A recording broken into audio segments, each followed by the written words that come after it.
This is the Helocast event. UH-60 Blackhawks coming in.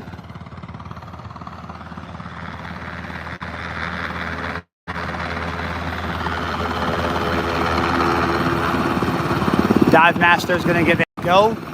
First partner is going to exit the aircraft. Once the equipment lands, first partner can go, then partner number 2. Partner 1, equipment, partner 1, partner 2. They look back to the commander, give him the thumbs up that we're good.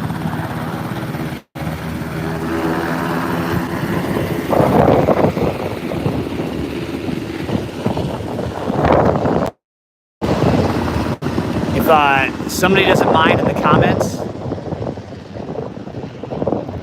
drop the team number. I believe I saw 10 go. 10 already ran by me. So 40, 49, and 10 have been to the competition.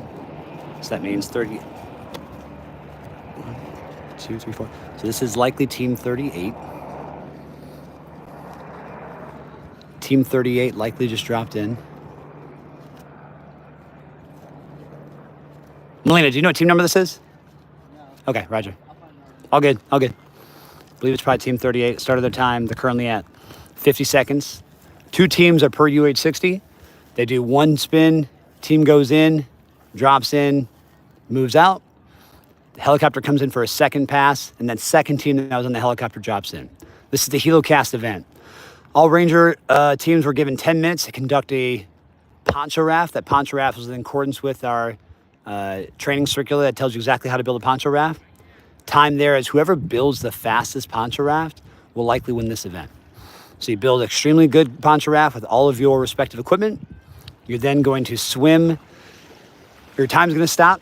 You're going to load a helicopter. It's an administrative move. You're going to move in the helicopter. Your time does not start again until that first competitor hits the water. So what we do is we take the amount of time you built the poncho, the amount of time it took you to swim with your poncho gear to get on the ground, and then your time ends. This is the Helocast event. Team 49, look at us. Come aside. Come aside.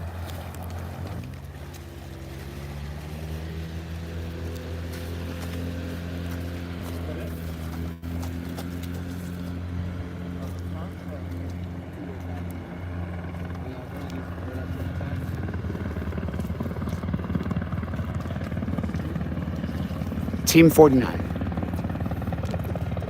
Sergeant Williams, would you have his time, Sergeant Williams? 205? All right, nice. Well done, Team 49. Way to go, National Guard. Let's go, baby. Keep it up, Potter. Keep it up around. All right. Here we go. Get ready. Next time. So that was Team 49. So that means Team 10 was able just to jump him at Krilling, because Team 10's already been for the Helocast and the cwsa.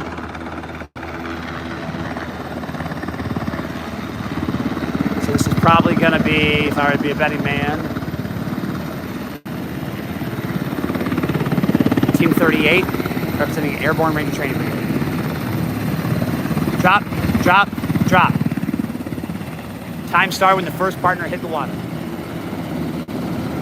Partners go back, get the poncho raft. Once you get your poncho raft, you begin pushing it to the coast. Sergeant Molina, do you start when the equipment hits or when the first partner hits, or when do you start the time? The first partner? Got it, sorry, correction there, when the equipment hits the water. So when that equipment hits, your time begins.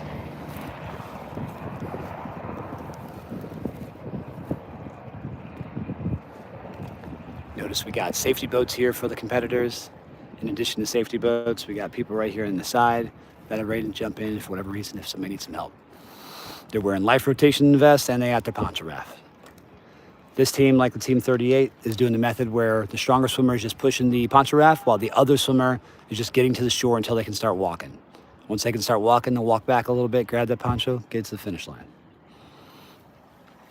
Winner for this event, whoever has the fastest time. That includes their poncho raft build, which they conducted over at Todd Field, and then their poncho raft swim, which is happening right in front of you, the Helocast event. As I came in, I ran down Hurley Hill. Team 10 was already on the cwsa. They changed the cwsa this year, I forgot. So when you finish the CWSA, you are on the clock. You have to then run from Hurley Hill, the base of the hill, up the hill, 200 meters to the turn to Babbitt HLZ. Once you get to Babbitt HLZ, your time stops. So it's to 1, get throughput going, 2, to keep that event moving. And then in the end, it comes down to whatever team can still run fast will win that event. So like you see these top 6 teams, they're still running. Maybe teams 7 through 16 aren't going to be running as much, so it's more of a walk event for them. But yeah, these top 6 teams, they were smoking it. Team 10 was flying.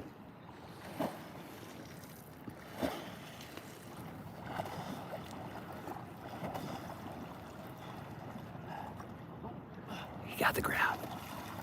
Trying to see our team we got here. Can't see nothing. Just a little bit. Team 38. Sergeant Zachary Williams, Captain Marcos Arroyo, baby, representing Airborne Ranger Training Brigade. Notice Arroyo is pushing that poncho raft. Sergeant Williams getting ready to grab it, carry it on the land. Williams is setting himself up to the last point where he can stand. Arroyo's like, come on, man, grab it. Good job, Arroyo. Here we go. Push, push, push, push, push, push, push. Let's go. Let's go. Let's go. Come on. Get up. Get out. All they got to do is get it to land. No time to stop.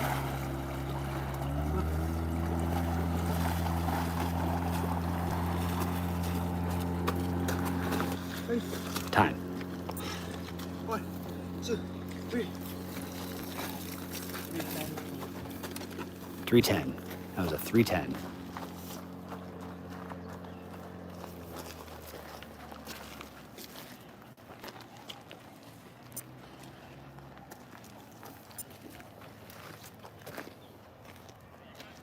Who is in first place? Double check me, because I don't have the ability to check the Airborne Ranger Training Brigade.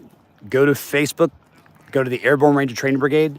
They post the standings of the teams, I think by event now that we're kind of on a slower day. So we know 40 was in first place at the start of this day. I believe Team 40 and Team 10 have already been through the CWSA, and we just saw 49 and 38 come on out of the water. So I'm gonna place this down on the tripod as I go get some food, water, and gotta put some sunscreen on because my wife's gonna yell at me for getting sunburned. So I'm gonna avoid the sunburn and this being screamed at for getting burnt. Time now, putting this down, go get some little sunscreen on, you know? And no helicopters in that yet. Gentlemen, how we doing?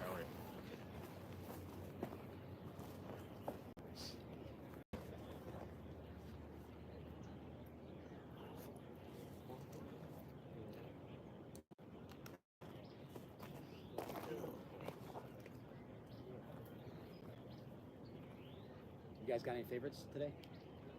Oh, no, not really. The ending. What are you guys working today? Everything. All of it? All Yeah. the things? Covering it all. We appreciate you guys doing everything. It takes like 435 people to run this event, so for like all of Best Ranger. Yeah. It's, I believe it. it's a community. Yeah.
All right.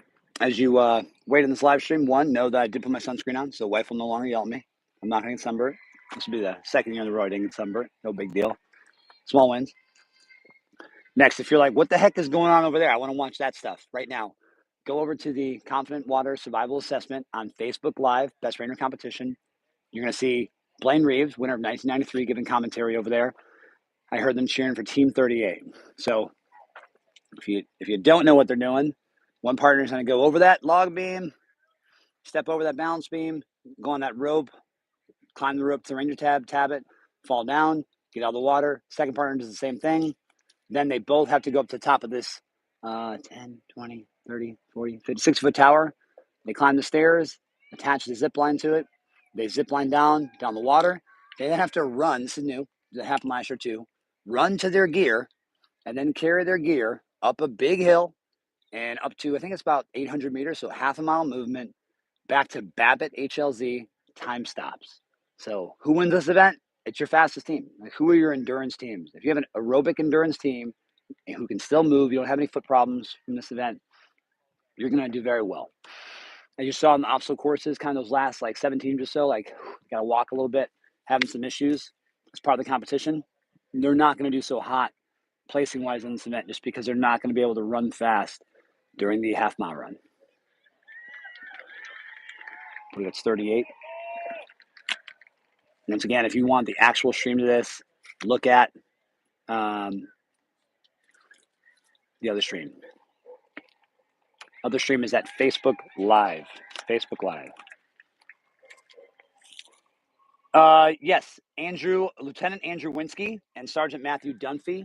They are in first place, Team 40. Apparently, they are in first place handily. Handily to me means that there's really no way they can lose this competition unless they have some drastic 10th place placings on all these events today, which I don't see happening. Generally, those 3 teams or top 4 teams are always seeing each other, and so they're always running at almost near identical paces, maybe only off by 5 to 15 seconds, worst case. As a result, even if a team below them beats them, they only gain 3 points. So at that point, it becomes mathematically impossible for them to lose. All right, so first partner is done. They have to cross the line, and then the second partner can go. The second partner is going to climb up the ladder. I can see him doing it now. Goes up the ladder, and then he does the balance beam. First partner is running to the base of the 60-foot tower, and they're going to use the stairs to go through the whole tower. As you go throughout your time viewing, competing, you learn small little rules. The second time I competed, my partner, Jeremy Gilbert, and I, we finished this event in 4:19. We were the fastest for the day, but we got a 2-minute penalty. One of the rules is when your second partner is done, first partner is done, they have to cross the line before the second partner can go. Well, my partner, hit my hand like passing off a baton, and then I went. We got a 2-minute penalty for that because the rule was your first partner has to pass the line. So even though he hit my hand, didn't pass the line. So small details like that can kill you.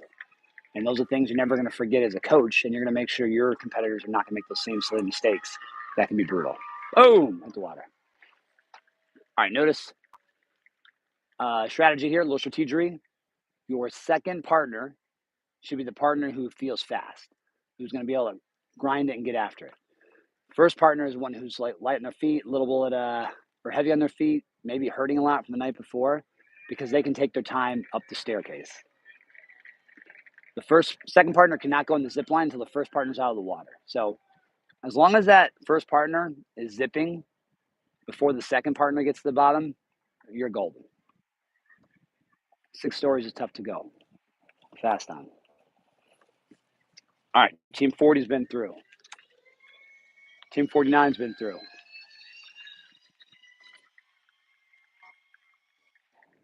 Team 10's been through. Team 38's been through. All right, next up on the chopper is Team 43.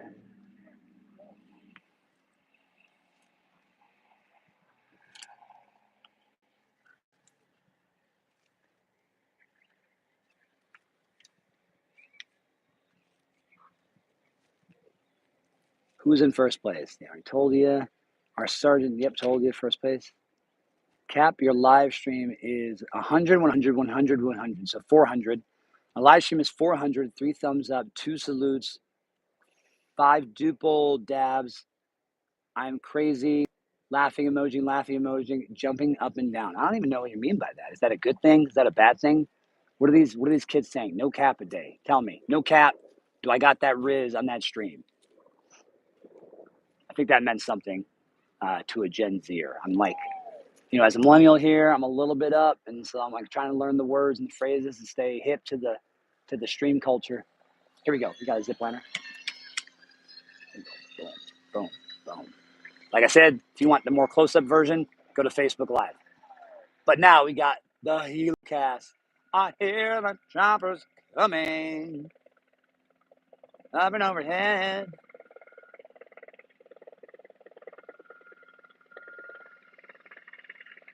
Airborne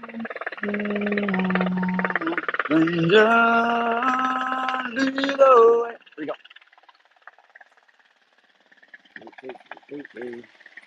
So if you're at home, you want to partake, time stops as soon as the first piece of equipment hits the water. This should be Team 43. Team 44 has not come through yet, negative.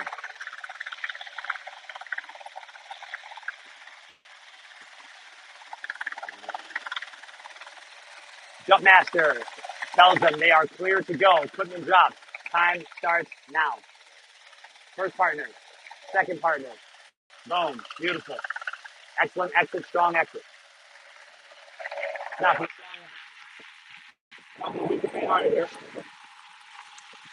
feel that rotor wash. The water hits your face.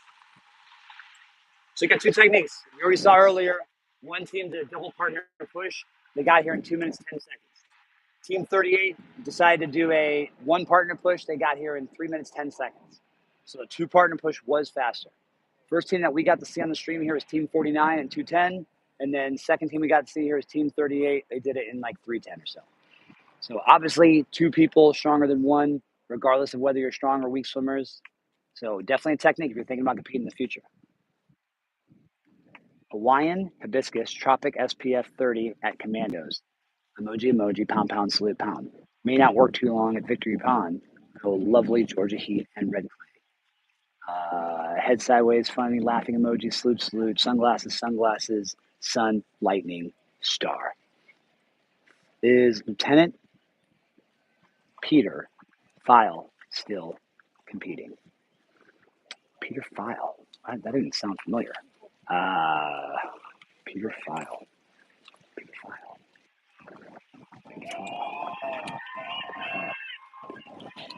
I do not see his name. So he was competing. He did not sadly make it to day 3. That's all right.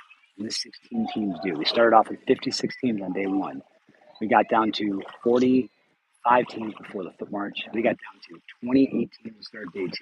And now this morning, only 16 teams. Mandatory cuts to keep the competition flowing. And keep the best competitors out here.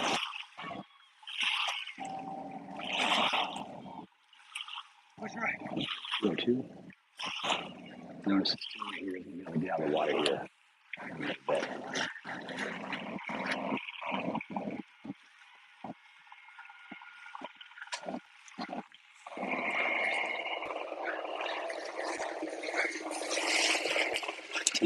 43. Job 43. Team 43.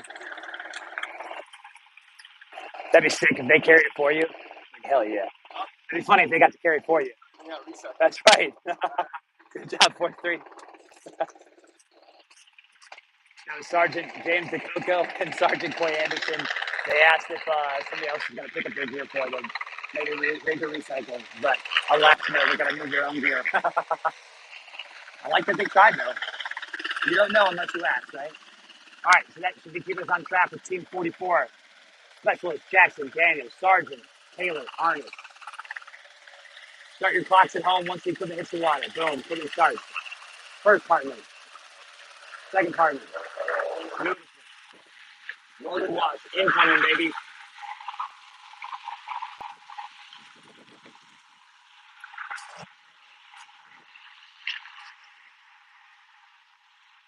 Team 44 coming through. Yeah, we're on Team 44 right now. We can join the stream at the right exact time. Let's go. Strongest swimmer chase the raft, and both fresh swim to the shore. I agree. I think after watching 38 go, and they were a minute slower than 41, which is like 205. 41 decided both to push. I mean, like, one was a weaker swimmer trying to push, so they were getting a little bit. But because they were both pushing occasionally, I think that shaved them off that 50 seconds. So we're at 1 minute right now. Remember, just this 2-minute time isn't all the time on their clock. The rest of their clock is also how long did it take them to build a poncho raft. They're given up to 10 minutes to build a poncho raft to standard, but you could theoretically build that poncho raft within 2 minutes, do the swim in 2 minutes. Now your overall time is 4 minutes. You could also make an absolutely perfect poncho raft, take all 10 minutes, and then you get here in the water. You take 5 minutes to swim, that's 15 minutes, right? So there's a 11-minute gap between the top tier teams and maybe a team who's just like, yo, we're just trying to get through this thing because it is brutal.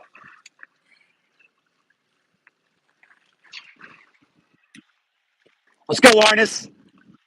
My Ranger buddy class from 11-21. Freddie says pick it up. Troy, I agree. Technique in this one.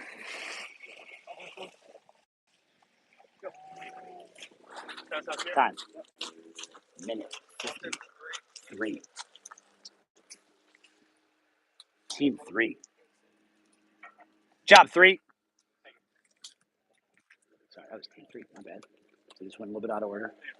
They're not announcing the teams as they fly in. So usually you can hear the announcement. They're not doing that this year. It's all right. So my bad. Team 3. Lieutenant Noah Stewart, Lieutenant Nathan Nunn. They are a repeat team from last year. So repeat team from last year that took 15th place. Here they are lighting it up at the Helocast. They are clearly the fastest swimmers as of the 15th coming in? Somebody doesn't mind dropping in the comments for me just to keep me straight. Here are the teams who have done the Helocast thus far. We got in sequential order. 40 went, we didn't stream them. 49 went, we did stream them. 10 went, we did not stream them. 38, we streamed them. 43, we streamed them. 3, we streamed them.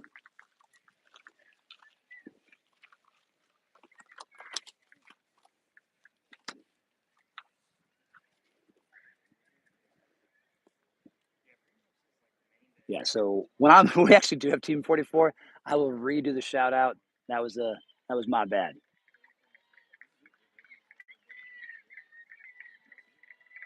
It means your live stream is 1000% bad. Oh man, my live stream's bad.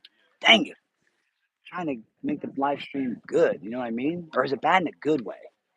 Darn it. Hurt my confidence. You know what though? It's all right. I'll keep grinding, right?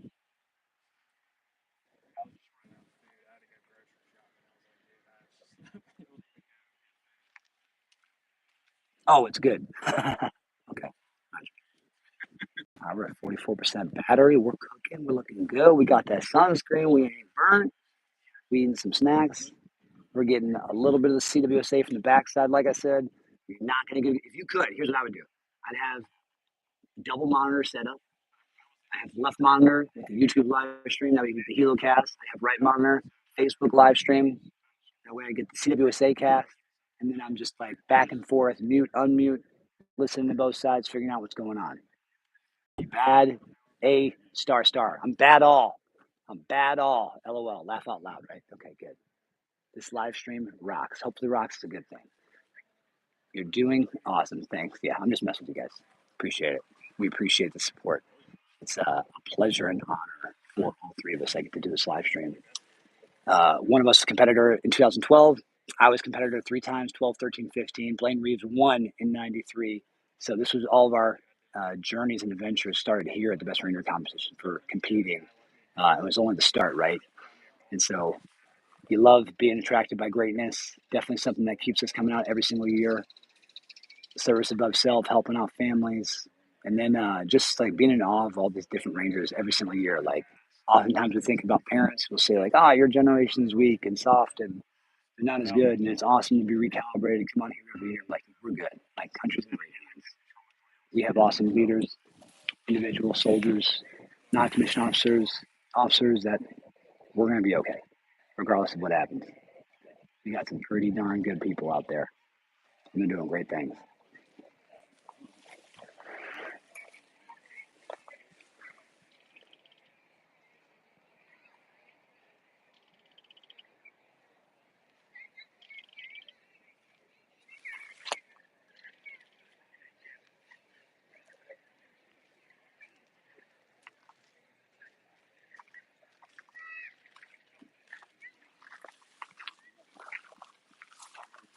Put it down for a second just to get some snack food.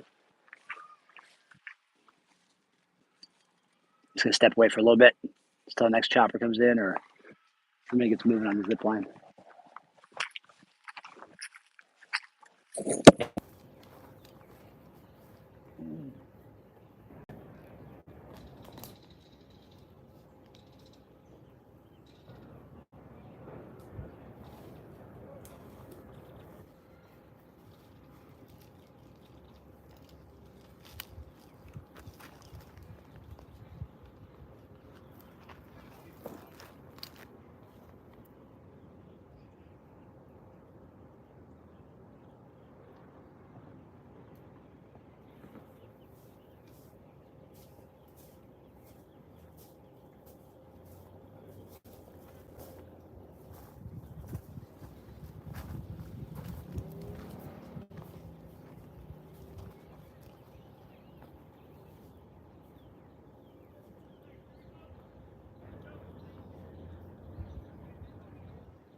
One 28 or 48? 48. Oh my goodness, was that 240? 40.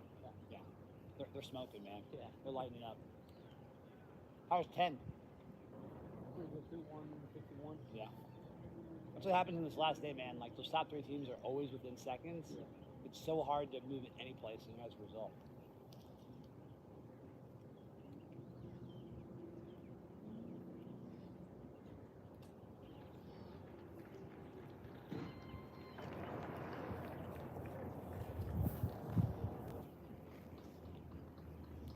Anybody over there? What do you guys? That is a great question. Because Peyton instructed me to come right here to get the Helocast. But I saw those guys doing that, and I was trying to film some of it, but I don't know, man. Just curious. Probably can't film both unless I'm like just over there. Yeah, you probably I don't think you won't get the Helocast. I'm just gonna do it. Peyton said. Well, I forgot to serve it. There might be like Sam or somebody over there. Sam's at the obstacle course. Oh, he might be coming over here. We guard said it was Smith Gym. Smith's for those team things. Yeah. As like somebody who's watching, I guess you have to pick something to go to because like you can't be at all of them at the same time. Yeah.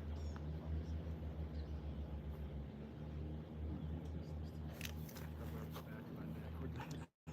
Swear backwards. I'm gonna keep this on you.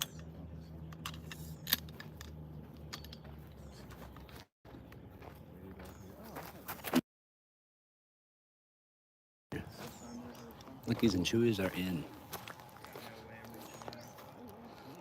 Come on, get that lens in. Zoom it. Let's go. What are we working with? 85 millimeter? What we got? Oh, 200. Okay. Not getting it. Wow, impressive. If I had a Super 35 sensor though, probably more, but What's your ISO set to right now? it is as low as possible. You got L1 or whatever? 100. Oh, nice.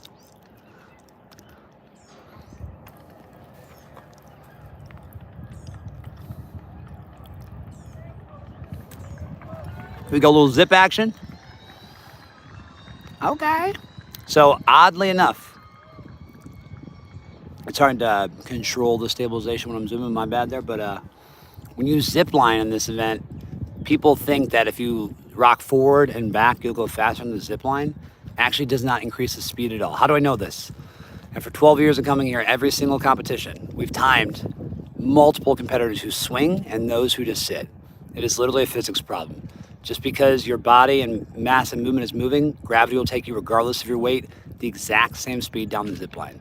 So it is better not to swing like an orangutan or a knucklehead. It's better just to be a nice stiff body. When you see the flags go up, go to that good L position and then prepare for a solid landing. That way you transition directly to the ladders, get up and out. This event has been made more, has neutralized a little bit, or kind of been, used to be overpowered, right? Now it's like underpowered, because even if you fly through this and you do it in 4 minutes, 4 to 4:20 is like your winning time.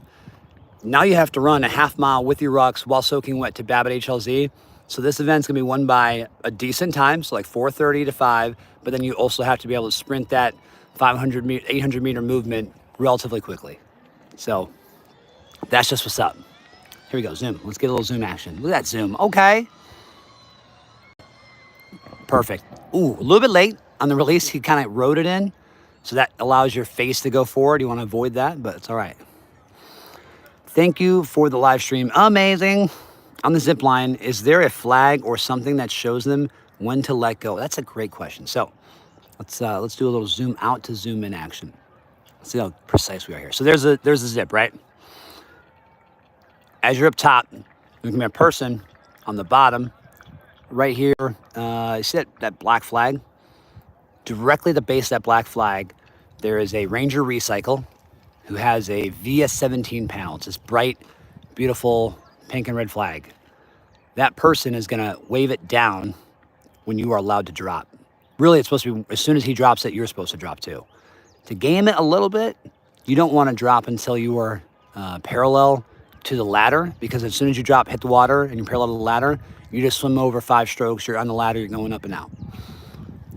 This is how we shave seconds off and make our teams better. As Matt Larson says, Samara Combatives program, competition creates excellence.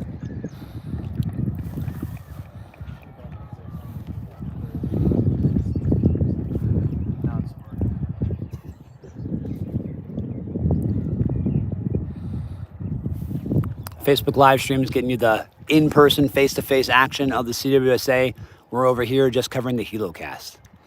Skipping like a rock. Yeah, so if you are waiting a little bit too long, like let's say you release, it's too big, but okay, but say you release like right, I need like a, don't point the finger, right? How's that range school? What am I doing? All right, let's say, ooh, here we go. Let's see if RI would approve of this one. Yes.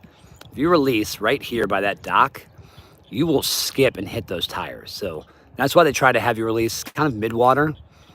But as a competitor, I like to release just in between that midpoint launch and the actual tires. That way you can drop right middle, go right to the ladders.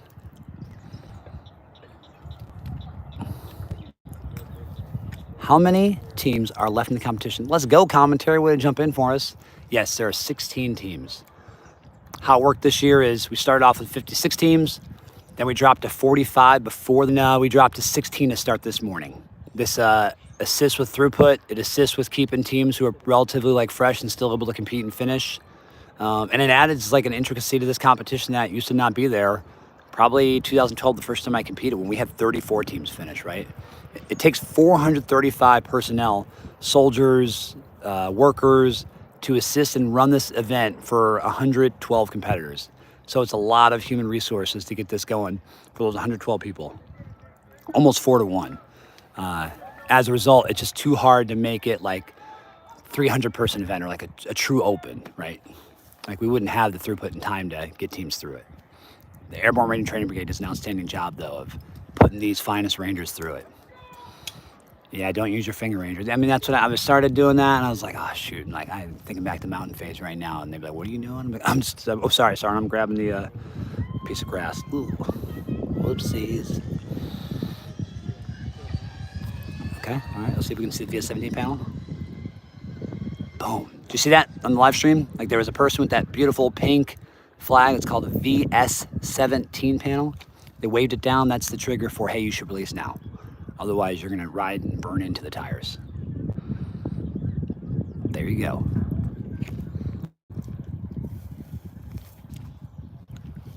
I saw the flag. Yep, that's it. I'd say still the oddest thing in the Army is the VS-17 panel. Never would I have thought we'd have such an awesome marker for day or night operations. The first time you see it, you're like, what is this? And then you're like, really? We carry this around? Like this bright pink thing? Like kind of, not really Army, is it? But man, it's used for all of our signaling and marking. I think if we're daylight hours and trying to get visibility for a medevac helicopter, the VS-17 panel is awesome. Let's get another shot at VS-17 panel for the win. Oh, look at that. Yeah. When you watch the Facebook live stream, it's pretty funny because you'll hear the fans be like, or the supporters and fans, because there's a ton of people in the crowd right now. You'll hear them be like, oh, and that's when somebody like probably took a face shot in the face. Also, an outstanding event to come see in person. Not only do you get to see your competitors crush the CWSA, but you get helicopters and people jumping out of helicopters. Are you kidding me? It's awesome. Always said they're used way more for other purposes than for marking the LZs. All right, give me some other examples. So we obviously got the flag. We got for signals, right? Daylight signal, giving it to the helicopter, hover, left, right, up, down. We got here for zip line, release, or go. We have it for markings. I know. We have it for we're making target reference points. If we build a defense engagement area and we want to have our soldiers be able to see it, we will not expose it to the enemy. We'll actually expose it to us in the defense. So when we see an enemy approach a TRP, we can see that it's clearly that, and it can be marked by VS-17 panel because we're not fearful of them seeing it. Facebook Live is down currently. Their phone keeps overheating. Oh, they are in the sun. Ooh, that's a good point. He says that. I'm going to move over here to the shade just a little bit. Signaling TRPs. Yes! Yeah, for anybody in the chat, definitely learn about your proper VS-17 panel use. Building some target reference points in your engagement area development. Thanks for the double coverage. Great commentary. Well, then I apologize. I'm not going to probably be able to get close enough. I'm like questioning right now. Do I jump over there? Let me get a little radio call. Ranger Blaine, how we doing? Facebook Live feed down because of the hot phone. What's happening?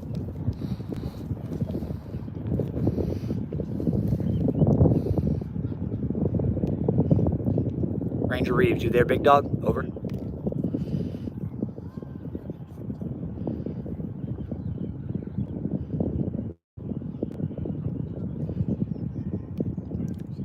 Blaine, this is Good Eagle. Can you hear me? Over.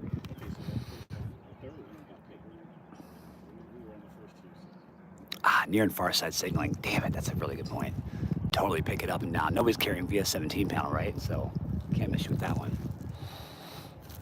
All right, looks like we're in a little bit of a lull. What I'm gonna do is I'm gonna pop this down in tripod mode in the shade because now I'm learning from the Facebook Live feed that it's cooking. We heard their Team 3, they did it in 1:54. The fastest time, though, is Team 40, the first place team. They did it in 1:48. And then Team 10, which is, in third place, also on their heels, they did it in 1:51. So look at that.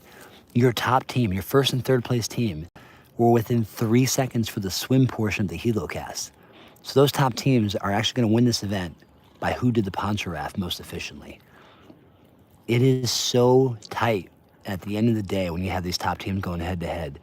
We often think that we can just, we'll be able to beat them on the hill. No, these top teams are neck and neck, and they can't even see each other. They're not head to head. They can't, look to the left or right and think they are racing a clock that has to be on in their head at all times. Whoops. Whoopsies. Definitely a challenging part of the competition.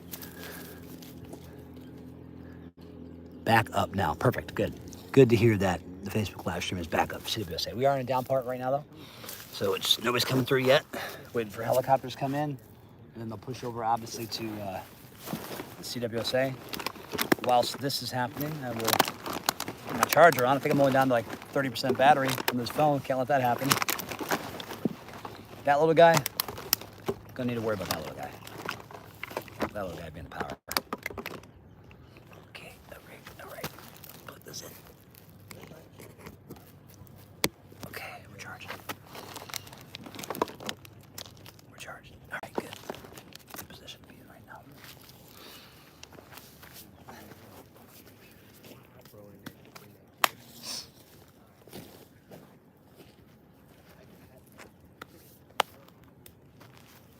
While we're chilling here, let's do a little promo. 4K Solutions. This 4K Solutions is outstanding. Has been with us this whole week. Also known as the mobile broadband kit. This is basically a huge personal hotspot that you can use. They're a company here out of Georgia. You bring it to systems like this for any kind of live stream or just any austere environment that you need a Wi-Fi. It pushes a personal hotspot from this device, much more powerful than your iPhone or Android or Google phone, whatever, and enables you to have a connection to whatever nearby cell phone tower. That way you can stream. So if you look at videos from 2023, from last year, whether it's on YouTube or Facebook Live, when we get out to the training areas, or even out here, it can get pretty grainy just because we're not near specific cell phone towers. But what I've noticed this entire competition, carrying that thing around and putting the Wi-Fi on, connecting to it, we've been having outstanding service across the board. It truly has been awesome.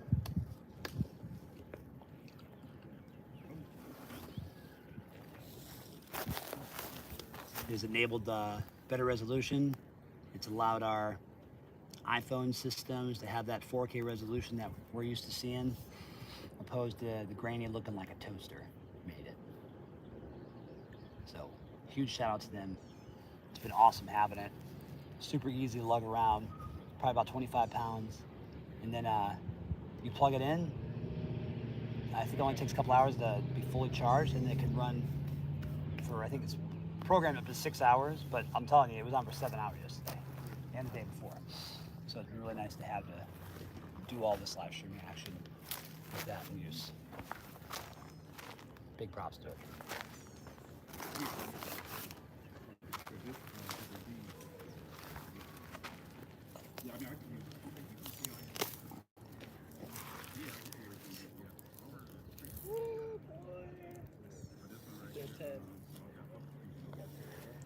Borrowed one from CBP when working the border in Southern California. They are a game changer for comms. Yeah, not only comms, right? So like they're great for the 4K solutions are great for your phones to connect to Wi-Fi, for you to then make video calls, phone calls, text messages, for live streaming, right? If you're communicating with somebody else, whether it's a race, whether it's for work, you can show them like, hey, here's what we are seeing right now. But if you were doing this, say like on the border, say you were in the woods where you like to go camping and that, this is able to put out a stronger signal that hopefully catches a cell phone tower. And if you're within that cell phone tower range, it's going to strengthen the Wi-Fi network enough for you to actually stream, right? I'm looking back at last year's videos, thinking 2023, and I was underneath the tower where there was zip lining, and like it's very grainy. Audio's a little bit cut out too. I can't see obviously what the stream looks like from your ends, but I'm assuming it is pretty darn clear.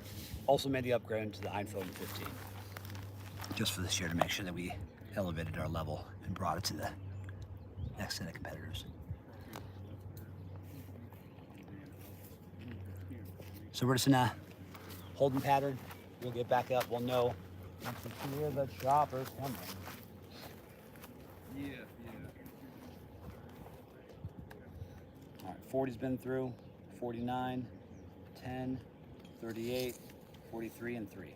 1, 2, 3, 4, 5, 6 teams are through, 10 teams to go.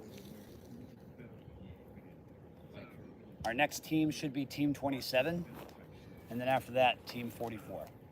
Only 16 teams left in the competition. Of those 16 teams, 5 teams have a person on the team who's a previous competitor, to include one team who has both of them were on the same team last year. Previous competition experience is huge because it helps you understand general flows every day, how to work each event, how to prepare and train. These are differences when trying to win this competition. Then again, you look at great training programs like the 75th Ranger Regiment's running. They started with 5 teams. Let's see how many teams they got left. 1, 2, 3, 4, 5. Oh my goodness, you're kidding me. So, 75th Ranger Regiment. They have a great training program that focuses on the performance triad, right? Sleep, nutrition, core nutrition, and then physical fitness. So they got that unlocked. Then they have technical skills. They have the best equipment, best coaches who know exactly how to train these items ad nauseum. Night, it doesn't matter. You do it over and over and over. Get to the point where these Rangers are doing it in their sleep. Then they come to the Best Ranger competition after doing several mini competitions. And their goals. So only 16 teams can finish. 5 Best Ranger teams from 75th, all 5 are going to finish. And then we're going to win is their next goal. Right? Like that's the ultimate goal for them. And it looks like they're going to win again this year. 3 years in a row, a team from 75th Ranger Region has won. When you're in a more heavier combat deployment cycle, go to Iraq and Afghanistan, right from the opposite way, focus being on the war engagement they were in. Now they're still training extremely hard, still have a pretty high op tempo. JMRC, but at the same time, they know that they want to show, hey, Army, here's what we can do. Don't forget about us. And they do it every dang year, reminding us how good they are, how well trained they are. The Rangers traded the way. All right, so here we go. We should have Team 27 and then 44. If my calculations are correct. 27, Lieutenant Ryer Barnes, 2CR. Specialist, a specialist, I say. Derek Peterson, 2CR, 2nd Cavalry Regiment. I wanted to say 2SCR, but that's not the name. All right, here we go.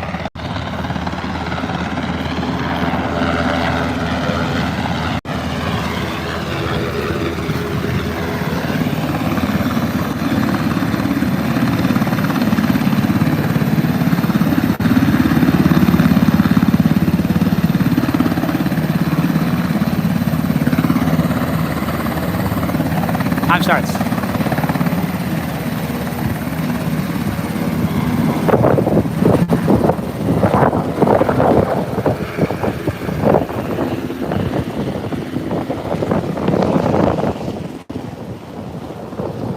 Now, 6 teams have been through here. We actually have 10 teams that still do this Helocast event. 10, 1-0.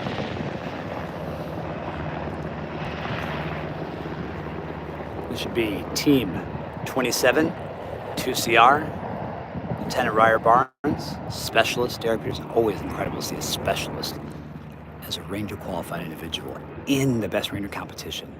Reminds me of Sheldon Benjamin, the Old Guard, 2013. Gosh darn, Specialist Benjamin kicking all of our butts, running around. Love it. 51 seconds. They're doing the 2-partner method push. So both partners, swimming, push, swimming, push. Swimming, push. They're doing the front stroke. You got to try all your different strokes when you're training out for Best Ranger. Either front, side, breaststroke. It's obviously way different when you got a entire poncho raft filled to the gills with all your gear.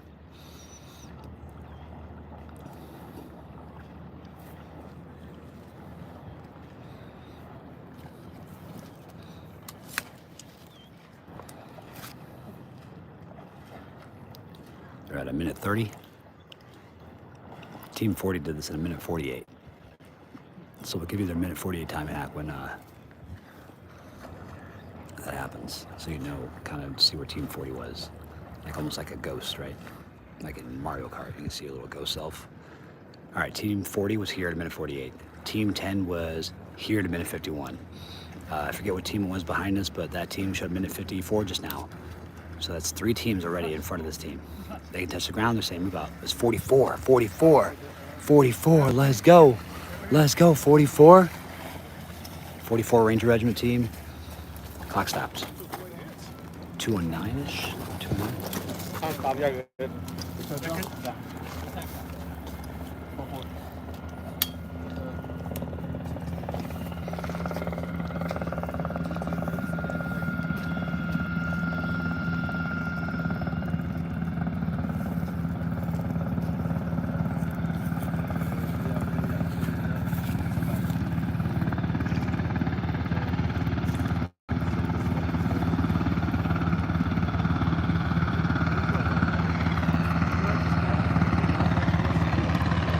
right, so that's team 44. My bad. Now we got team 26.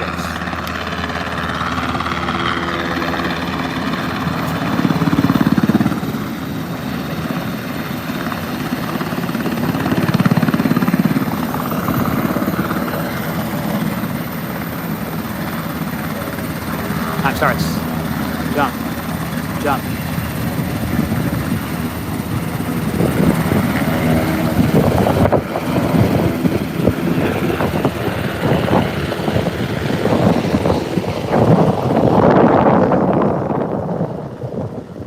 They flipped it on me. Sometimes that happens during this competition. Like they'll just have one team go ahead of the other. So that was Specialist Jackson Daniels, and that was Sergeant Taylor Arnis that just went. That was team 44.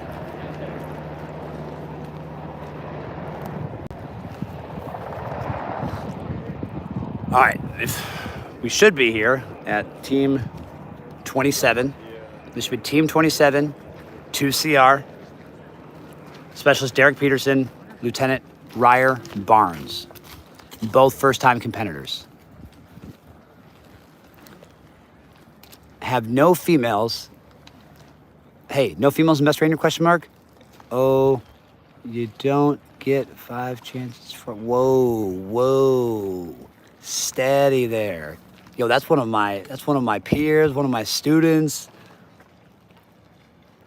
There actually was a female alternate 2 years ago, but there has not been a female to make a team yet. So don't be hating on them females. Them female rangers got that dog in them. Has team 41 gone yet? 41 is gonna be, I mean, I'm all jacked up right now, but 41 is gonna be the next chalk. So either 41 will be the next one out of the aircraft, or it'll be 26. Normally in years past, they'll announce like team 47 coming in on the, they're not announcing this year, so I'm not getting it, and obviously I can't see their numbers since they're in the water.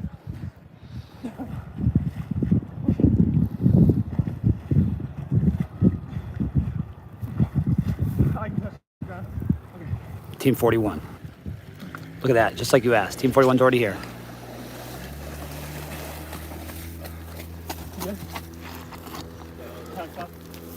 We go 41. Well done, boys.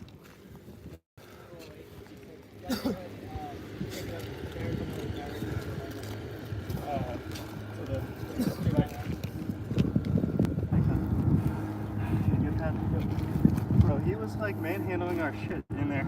Yeah. Do you think the water is refreshing or very cold? Well, at first it's refreshing. Today it's fine. It's not cold out, so you're fine, not miserable. These are parts of the competition I always forget about. So like, yeah, you finished the Helocast, whew, thank goodness. But the untimed portion like this, oh, we have to do what now? We have to carry our 45-pound rucks with 90 pounds. They're now saturated with water inside of them, so let's say 130. We got to carry our equipment, 130 pounds worth of equipment together up this nasty hill. This is all not timed. Up the hill, down the hill, just to begin the combat water survival assessment. So there's no like rest, right? Like there's no like time where, okay, we can put our rucks down and somebody picks them up. Nope, you're doing this. Rebolar, what was 41's time there? 208. 208? Yep. Thanks so much, appreciate it. The street says they appreciate you. Yeah. So 208 for team 41. 41, LT Patrick Sutherland, product of my P450 class, and Lieutenant Johnson Collin. Probably Collin Johnson. Look at this. Ranger Recycle definitely made this one, didn't they? That's right. Gotta love them.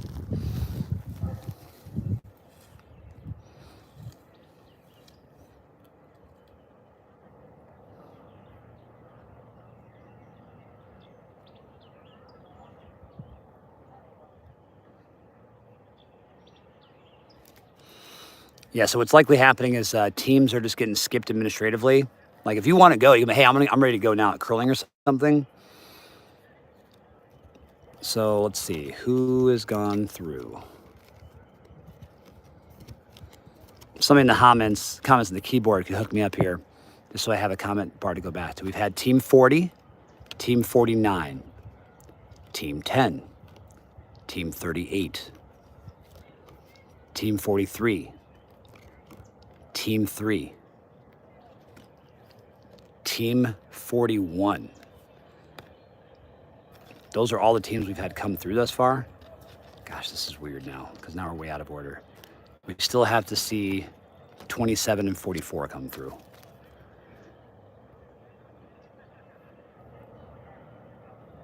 Too bad the carry isn't graded. Yeah, they've done that in the past. They have done it where it's like, Rangers, you got out of the water. Now you have to continue that carry. Oh, we did have 44? Gosh, dang it. Look at this.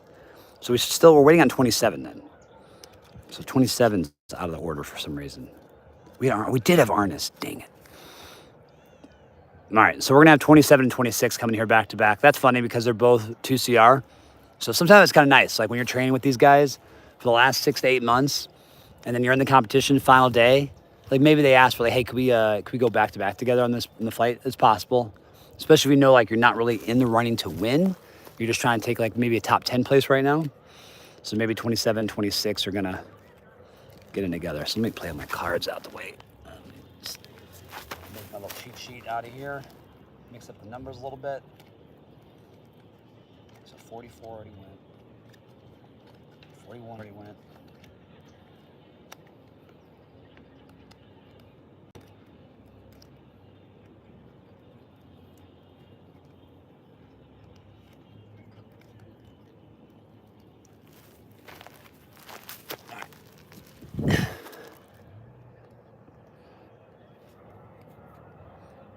Yeah, so she had 27 next and 26. They're both from 2CR. So that would make more sense why maybe we got kind of out of order there. Then 42, our last Ranger Regiment team. 23, 101st. 16, Alaska. 30, 173rd Airborne. Team 18, 25th ID. And then Team 2, 1st Cav Division. Yeah, going back to the thought of like women possibly having a perception of getting preferential treatment, what I'll tell you is when I went through Ranger School in 2010, one of my best friends, Kevin Habbick, he recycled all 3 phases of Ranger School. Actually, let's check this out. He recycled 3 times at Darby. So 1, 2, 3. They let him stay. Recycled mountain phase. I started when he was on his 3rd time through Darby. I graduated after him. He ended up going through 4 recycles, still graduated Ranger School. So like, I do not fault anybody when they offer you a recycle at a Ranger board and you're like, Roger that, Sergeant, like, I'll take it. Especially when they tell you you have to go 0 day, meaning start all over. I give you all the respect. There are only, 33% of Rangers, graduates who graduate Ranger School who go straight through. So 1 in 3 get to go straight through. Oh, like, it's very few and far between.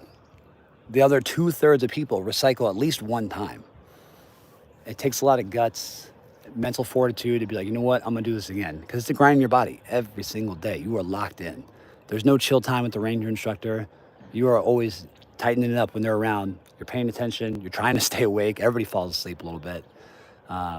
You're eating. You're doing the Ranger Creed 3 times a day. Your 6 chin-ups. It's a grind, man. And then you get out here and you get to compete in the best Ranger competition. If your division holds a tryout and you make the team, now you're grinding even more than you thought you would. So mad respect from my end. That's my personal opinion.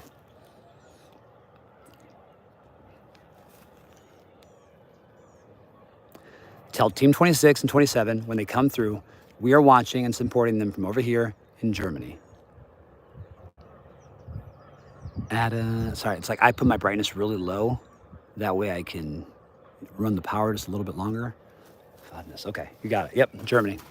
And Adam, I'm correct, right? Like we're still in Vilsik, right? Just so I'm not getting that wrong. Fact check me. We're in the old Vilsik, Germany. You know, shout out to 2CR too. Like, so Alaska's another level. They have to acclimate to all the weather.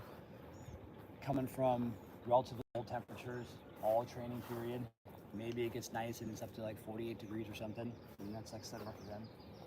But if you look at a map, like Germany is also at a pretty high latitude. So they're also training in fairly difficult cold temperatures all the time. So we don't see many 2CR teams really finish. They'll usually see like 1 a year maybe. But they have 2 finishes this year. That tells you 1, they acclimated very well. So they must have got here a little bit sooner. cool temperatures here. 2, more importantly, great training plan, great program, great representation of the unit for them to be coming in together. For my edification, because I can't check the Facebook because I have my phone on the live stream, has ARTB, if you go to their Facebook page, they update the standings, either post the obstacle course or post curling range. Because we're obviously definitely done with the obstacle course. The next event is curling range. I'm assuming we're probably done with curling range at this point, and now they just have all the teams waiting at Todd Field preparing to come out here to the Helocast. If somebody could fact check me on that and give me an update, I'd appreciate it. That way I can reference it.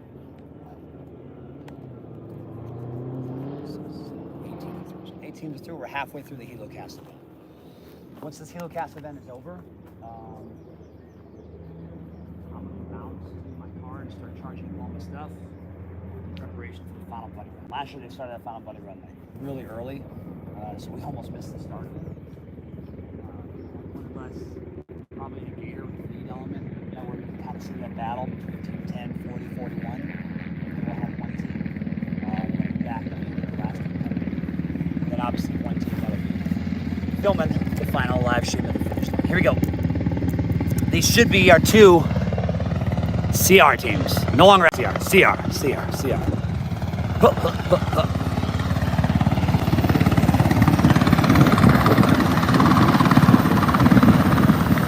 Time starts as soon as their equipment hits the water. Starts.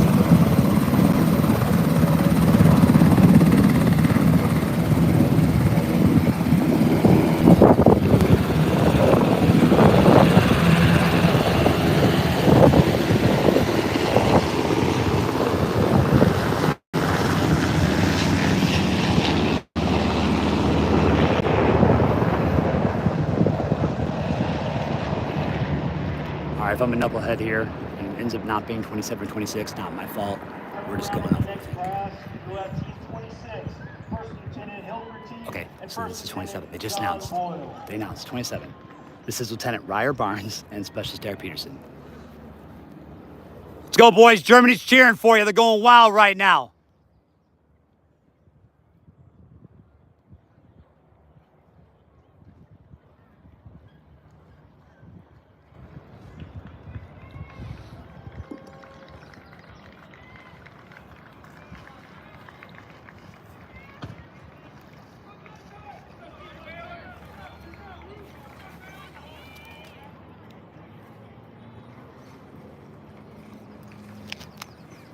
Let's go, Vilsic's going crazy. They got you on the Jumbotron. Come on.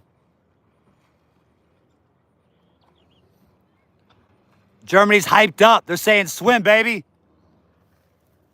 Got a minute 30 right now.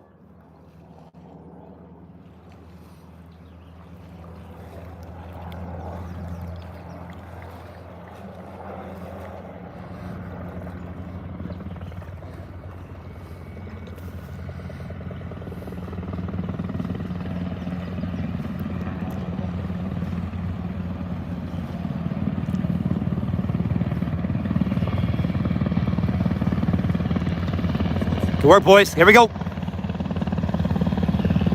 at this shot. Look at this double 2 CR shot right here. Time. 2:07 or 2:08?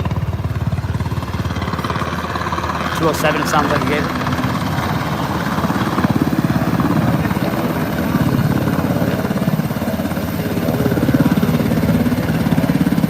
Germany's freaking stoked. Let's go, boys. Keep it up. Time starts. Back-to-back 2 CR teams right now.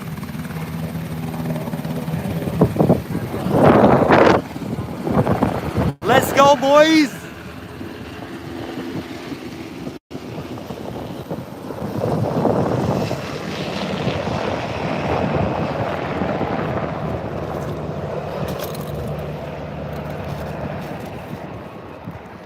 Next, we got Team 26. First Lieutenant John Boyle. First Lieutenant Samuel Hilferty.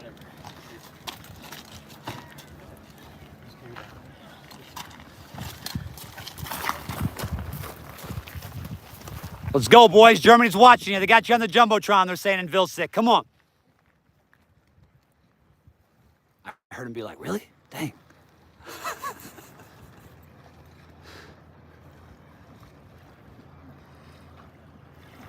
All right, Adam, when they come back to you and they say we're on the Jumbotron, you're like, yeah, guys. Heck yeah, you were.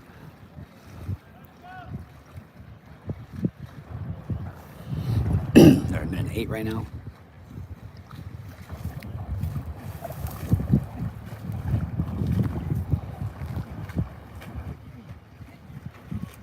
They're going fast. This is the technique right here, teams. If you're in the future and you're coming here, technique is both swimmers get behind the gosh darn poncho, push it. I don't care if you're weak or strong swimmer. Hey, stand. Good call.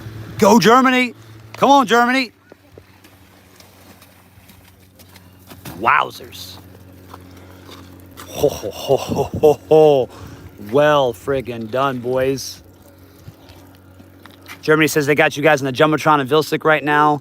Soldiers are cheering you on. Squadron Battalion's going crazy. Go Cougs. Let's go. Go Cougs. Flying with that minute 38. Oh, man. I said Goku's. Hell yeah, Jack and Sam. You're all my heroes. Adam Fodness. Let's go, Adam. What's up, Adam? Hey, Adam. Ready? And here's the admin time of the miserable portion of carrying it between an event that you don't get to see, right? It's not going to be on any cool documentary. It's not going to be on the cool photos or streams. Look at that. Just carrying that miserable sack of a poncho raft that you just built all the way up a gosh darn hill. Brutal. Oh, the parts of the event you completely forget about. You're like, how do we get from the Helocast to Civ? It wasn't a movement. It's like, oh yeah, that's right. We picked it up and dropped it like 7 times because we were gassed. And we weren't on the clock, so we were just like, dude, we don't even care how fast or slow we're going right now. Unless you make me have a finish line, I'm not pushing it right now. I'm thinking about the next event. So that's them. That was Team 26, Team 27. Okay. Love to see it.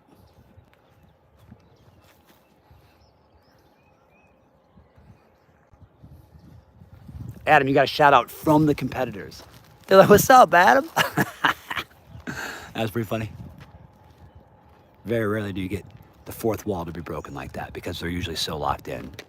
But I think when you are probably 9th through 16th place, you're like, you know what, at this point, I want to have fun. We're going to freaking finish this competition. Maybe we jump up a place or two. We're not going to win. And as a result, I can chill a little bit, give dabs to people on the live stream, see my family, give them hugs. Nobody's worried about you getting like additional snack food or anything like that. Woo! All right, so first partner's in the water. Jumped off. Correction, that was second partner's in the water. First partner has already done all that stuff, that hotness, that goodness. It is now climbing up that 6-story tower, 60 feet. Back in my day in Ranger School, we just had a ladder. So we had a bucket ladder, probably the most dangerous thing I think I've ever seen in like an army school. And it was just a bucket ladder that you carried up. You didn't carry the zip line. The zip line actually was attached to a rope. So the rope was actually trolleyed up. Ooh, nice landing. And then you bucket laddered all the way up the 6 stories. Better not fall. And then you zip line down. I think they've put this tower in, what was that, 2014 or 15? I'm a fan of the tower. Tower is definitely safer. Like, even if you get tired and fall down, like, you're going to fall a step, right? You're not going to fall 5 stories. So, big fan of the tower placement.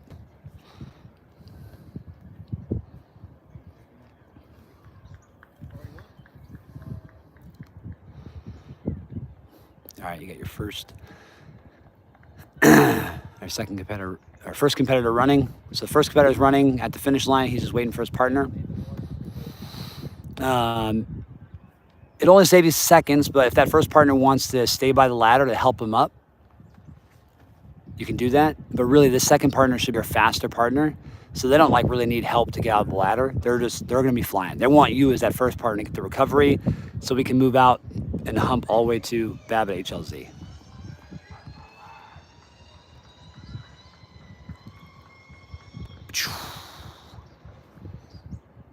Heck 6%. Let's get a little charge ski in between teams here. 8 teams through, 8 to go. Or is that 10 now?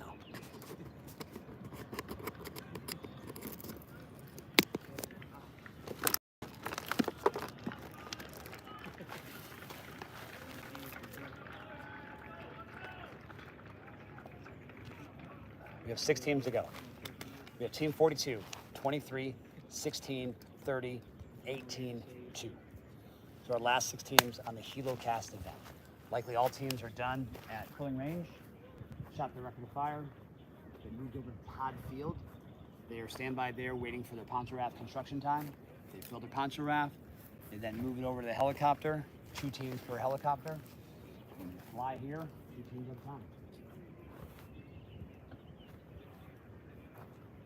Sometimes the swim, I feel like in past years, like it takes 3 to 4 minutes. I think because they're doing this injut or this like extension that's out a little bit further away from the tower, it's definitely closer to where they're landing. So it's decreasing the amount of time.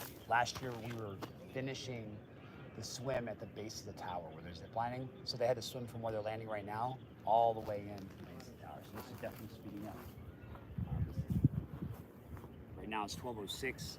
Generally, they start the mass buddy run at 3 o'clock, 3 p.m., so in 3 hours. Last year, they started at like 2:43 or something because myself and Blaine Reeves were walking over to get ready to film it, and then we heard the gunshot. We're like, dang it, get our cameras going, gimbals, live stream. It ended up working out, but we're more nimble and ready to get after it this year when it comes to the live streams.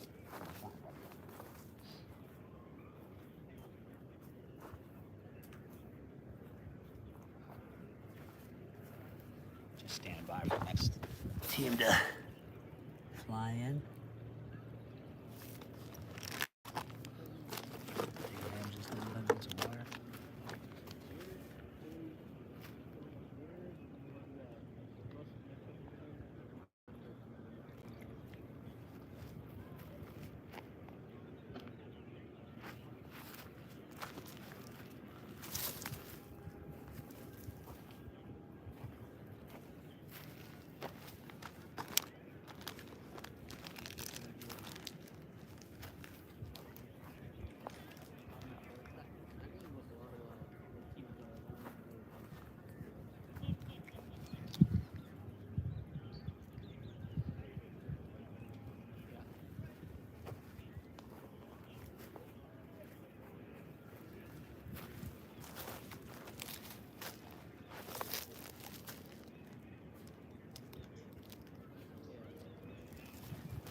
Plug out.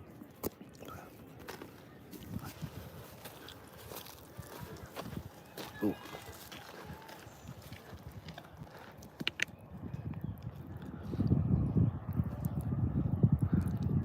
What event will we cover next? So if you go to Facebook Live, you can watch what I'm zooming in on now, the CWSA, from a much better angle. That's being filmed by Blaine Reeves, the winner of 1993. So Facebook Live, Best Ranger Competition. Can't miss the stream. It's like clearly marked. You get the close up from that angle over there. You're just getting the far view right now, so you're not getting a very good shot.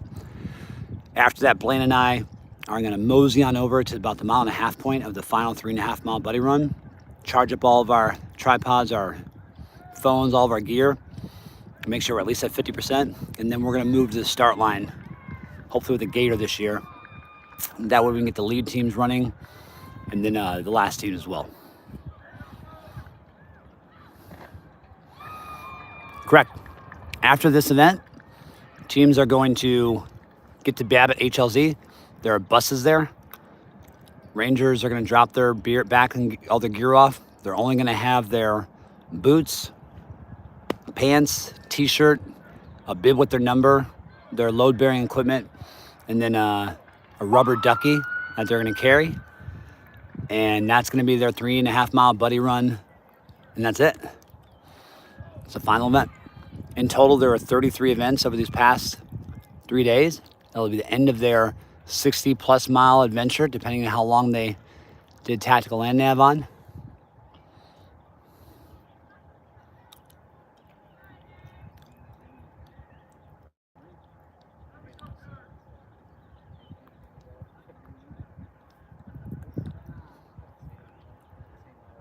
I'm not sure what the student's doing up there.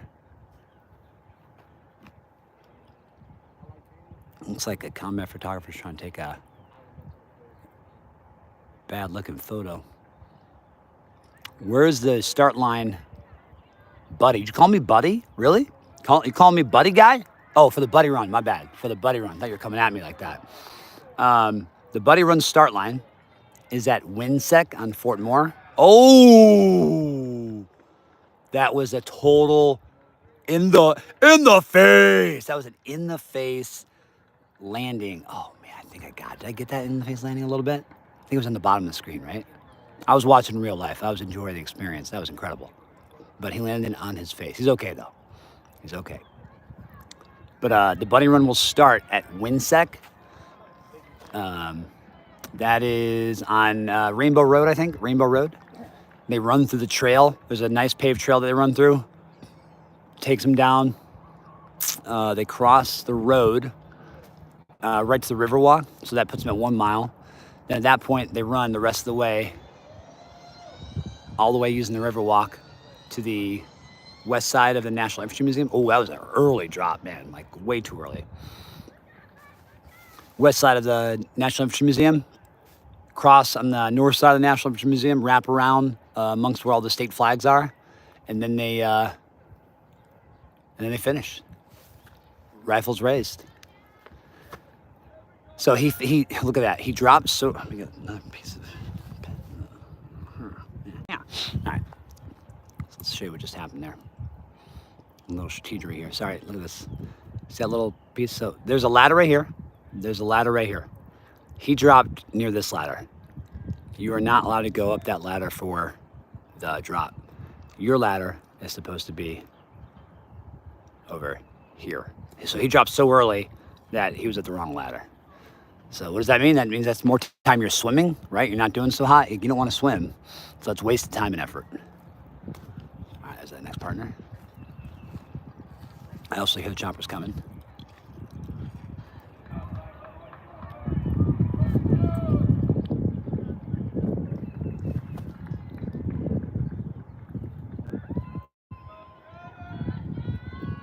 All the locations are in the Guidon app if you want to see there. See where.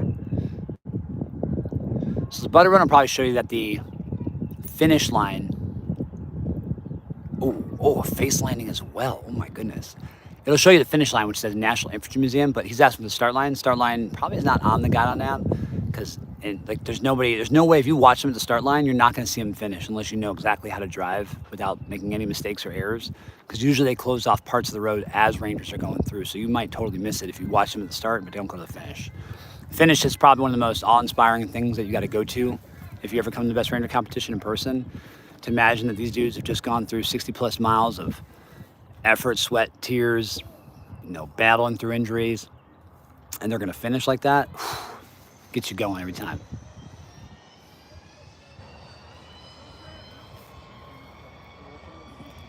That's a good landing. Now, a little late because you could hear his feet were dragging a little bit, but solid, less short time having to swim to the ladder. who came through this event first. This event first, it was Team 40. We were not able to get them live. Then it was Team 10. We were not able to get them live. First Lieutenant Hilford with Team 26. It's Team 26 over there. Team 26, ladies and gentlemen. There we go. Now they're announcing stuff. Now we know what's going on. It's Team 26 from Germany. SCR. SCR. Do it for Germany. Go Coos. What do you say? Something like that. All right. Not good on my 2CR heritage, so my bad there. It was an attempt.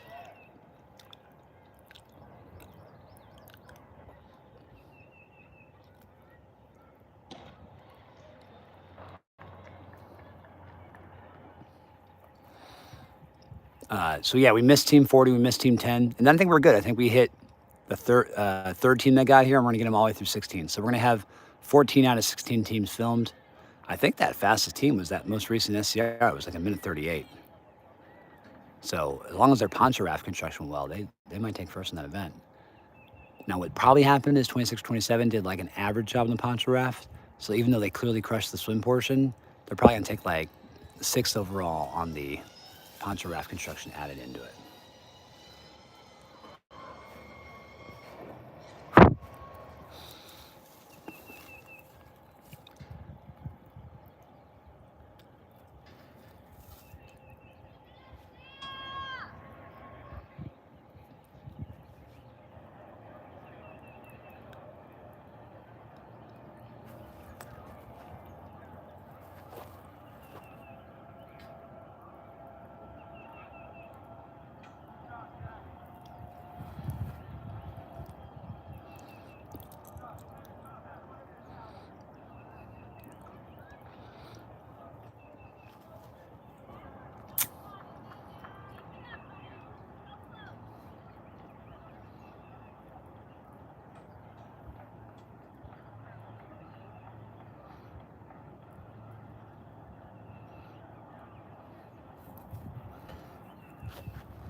Go Sam, go Sam. It's your birthday. Go Zip. Yeah, he did the same thing there. That was actually a really good release. So he got the release of the flag to stop, but he really waited to ride it in right next to the ladder. I'm a big proponent of that technique. That way, look, he only did 3 strokes to get to the ladder, and then he's running. So think about that partner before who was like way out there. He had to swim like 40 strokes just to get to the ladder to go up. So that's 37 extra strokes wasted. That's minutes, right? Not even seconds there. A lot of time. All right, I thought I heard choppers. From what I hear them, they're definitely rotating their rotors right now, but nothing that's done a pass yet. Let's get a little more charge again.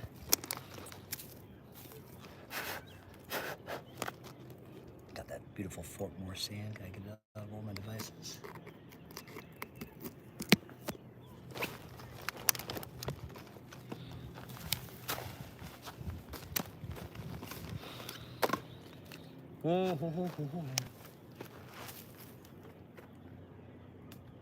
Last 6 teams. You should have 42 and 23 coming in next. 42, 75th Ranger Regiment. This is their fifth and final team for the 75th. Staff Sergeant Brett Walker, Specialist Benjamin Hedrick. And then we got Team 23 representing the 101st Airborne Division. You got Warrant Officer Colin Field, First Lieutenant Patrick Gorman. Warrant Officer 1 Colin Field finished 12th in 2017. He was actually on the Ranger Regiment team as well.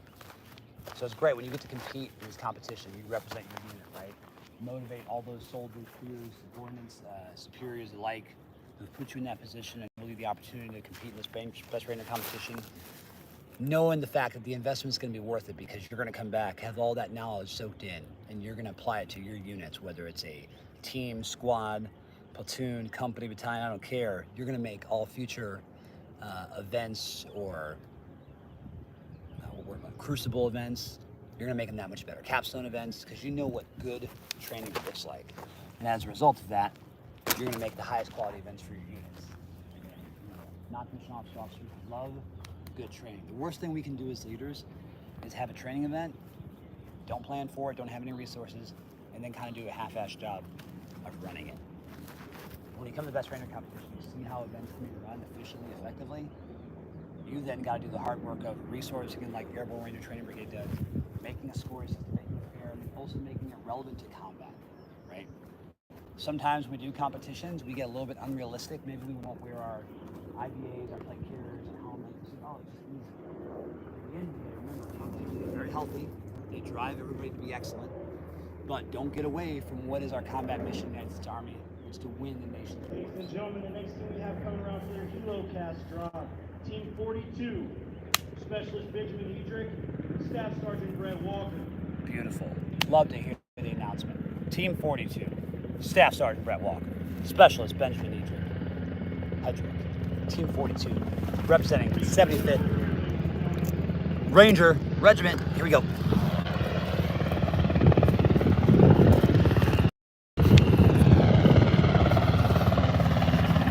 Remember, start the clock as soon as the equipment hits the ground.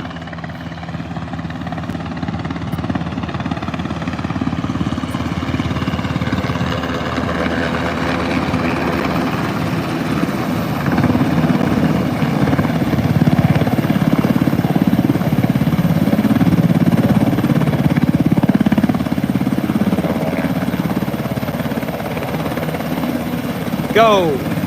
Time starts.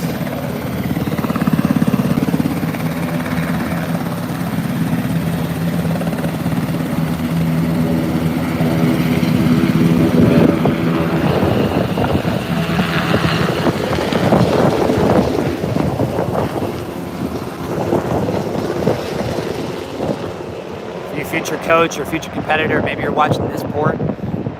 Notice our fastest time, I think, was either Team 27 or 26 in about a minute 38. So their technique was both competitors went, got behind the poncho and pushed, whether you're a weak or strong swimmer or not. Apparently Team 40 did it in a minute 48. Team 10 did it in a minute 51. And I'm talking about just the swim portion. Obviously the rest of the time is definitely the poncho raft construction as well. Like, you gotta be tight per the training circular and correct with it, have no penalties. But then you still got to do this part, right? You got to be able to jump out of the helicopter, push that equipment all the way to land.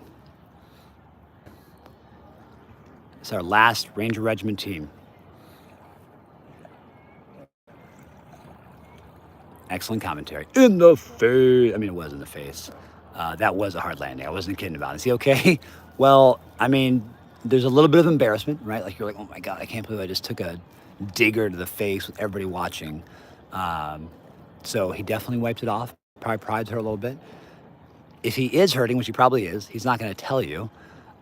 Also, there's a lot of adrenaline pumping when you are dropping from those heights or dropping from the zip line. So, like, you take it in stride, and you don't really think about it until you're in the holding tent and you're doffing all of your gear or you're taking all your gear off and you're getting ready to go to the next event. And you're gonna be like, talk to your partner and be like, hey dude, I just landed on my freaking face, did you see that? And they're gonna be like, no man, I was walking up the ladder. Like, yeah dude, like, that's why everyone went, ooh. And that's the funny memories you get to talk about and learn about in this best trainer competition, which is just freaking hilarious.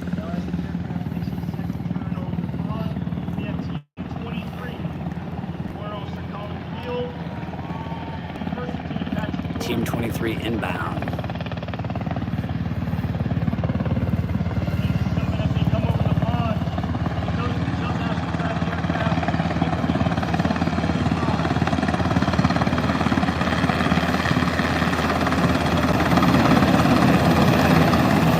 Team 42, time 2:35.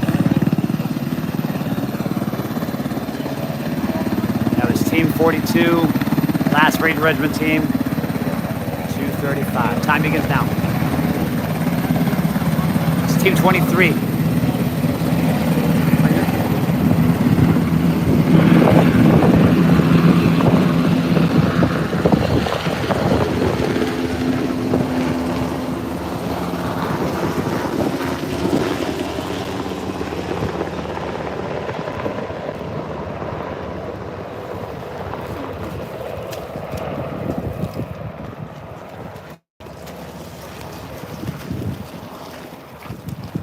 Team 42 complete.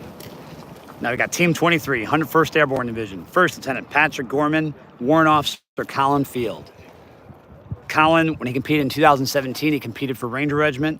He finished in 12th place. So this will be his second best Ranger finish. Right now, I know what he's thinking. He's like, we're getting better than 12th place. We ain't no 12th place best Rangers. In the year I competed in 2012, and then, 2013, 2015, one of the youth stock teams I competed with, they finished in 10th both years. And their big thing was, well, I guess we're the nation's 10th best Rangers, and it's been confirmed. Oh, it was funny. Oh, man, good times. The things you remember in this competition. Weapons on the outside. Interesting. Yeah, per the training curricular, if you go to TC 3. I think it's like 10-25 or something, it has us do a double poncho wrap. Obviously, snap the buttons the first poncho, flip it over onto the second poncho, snap the buttons again, and then we have to put a 550 cord looped through, I think, a carabiner that attaches to the weapons on the outside. Or sorry, rubber ducks. I didn't say weapons. Rubber ducks on the outside. Rubber ducks are just fake plastic rubber. And yeah, that's it. That's the way. This is the way. Let's go 2-3. I can touch the ground. You got the ground? Yeah, that's usually when you hit the ground, you can start walking, pushing it. Yeah, look at that. Look at 23. Look at 23. Look at Warrant Officer Field. Leading the way, baby. Yeah. Helping PJ get through this. Taking that dog in them. Look at that. They're carrying on their shoulders. Oh, shoot. Time, 2:24. I don't even know.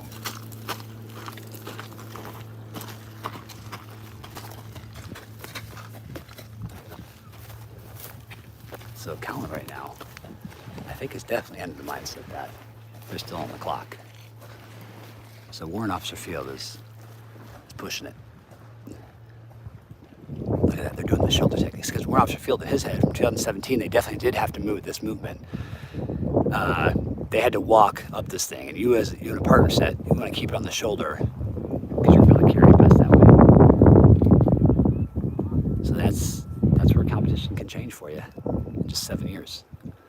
Like, you're not even tracking right now that, oh shoot, we're done.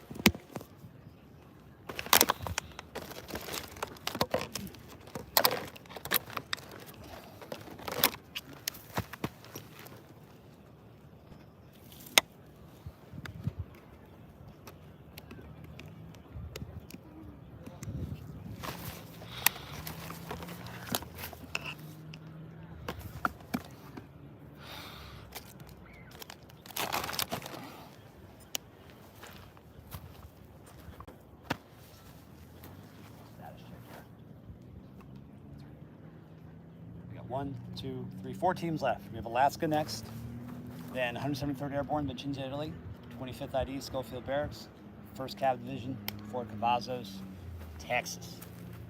So we got a little Alaska, largest state in the nation. We got a little Italy, not a state in the nation. Hawaii, my favorite state in the nation. And then a little Texas. Everything's bigger in Texas. So we got these final 4 teams, the Helocast. Then I will be feet in the vehicle / move out, coordinate with my partner, Kobe Reeves. Next steps as far as acquiring our gator and making sure we get into the start point at the right time. And then you're gonna have 3 live streams going. Live stream 1 on the Facebook, which will likely be pushing probably the reader teams. Live feed 2, this is YouTube, which will likely be pushing kind of the front teams. And then live feed 3, likely Facebook or Instagram, that'll be pushing the finish line. So that way you can kind of see all the action. Now how we're following the first teams, you're probably only gonna get the front 3 teams. We'll pull off, allow them to race, and then you'll kind of get to see the rest of the pack. And then obviously the trail element with this, that last place team is finishing. Awesome to see all 16 teams got through this and finish this competition. True honor, and always know about these competitors who can get through this whole thing. It is not for the weak or faint-hearted, as they like to say.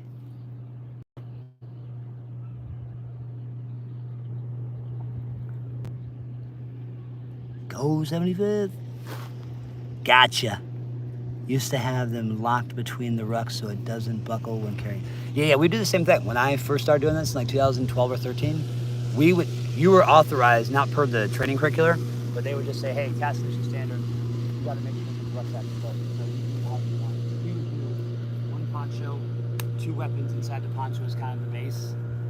The negative would be the ponchos would definitely be ripped because the weapons would pull through them when we drop them, but we didn't care. We were going for speed. Those rucksacks float, whether they got 45 pounds or no pounds. I mean, it's truly incredible when you get used to that and train with it.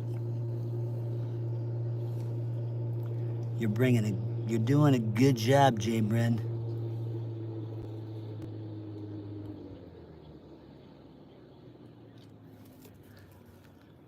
Oh, thank you very much. Thank you.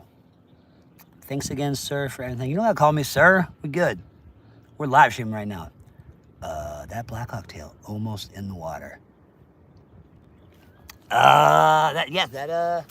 That'll sometimes happen. I think it was 2 years ago. I was filming the CWSA, and like it was, kind of occasionally would look at the Helocast, and the boom did hit it. So whenever a boom does hit the water, they definitely do like a Army Ground Accident Report, AGAR, Army Ground Accident Report, even if there was no actual damage or anything, just because, that boom, you don't want to get it that close to the water, right?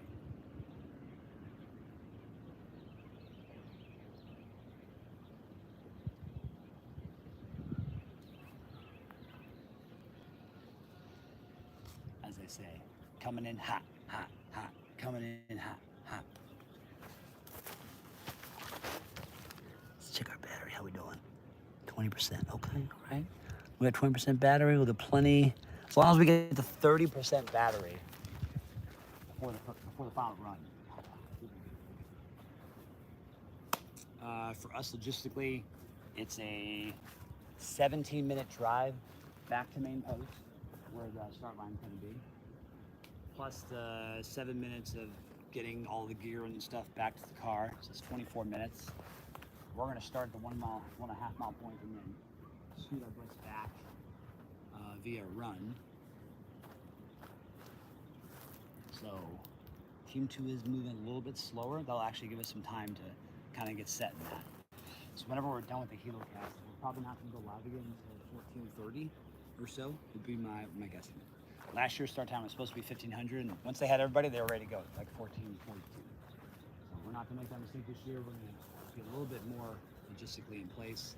Part of that is also making sure all of our gear is charged up. Don't want to have the old gimbal tripod lose battery of the iPhone, you know what I'm saying?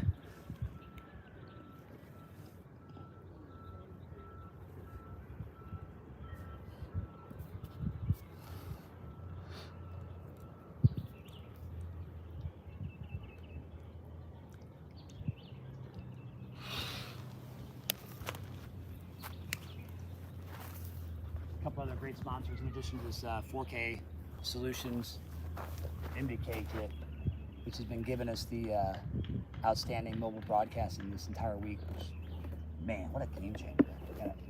So crazy. Don't look at the kid these puppies. But the OTB boot, man. Oh my goodness. So one of the top boots that most a lot of competitors have been using this year is the OTB boot. OTB boot.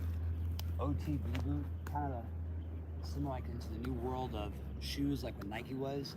OTB has a carbon plate that almost has an energy transfer when you're moving on pavement or concrete.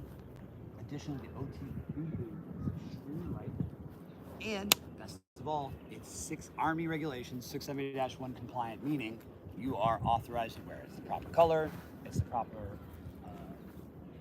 rubber plate that you need for rope climb, airborne jump, all of that jazz. It's a freaking outstanding boot. So I got to wear it out here while I did a lot of events and stuff like that.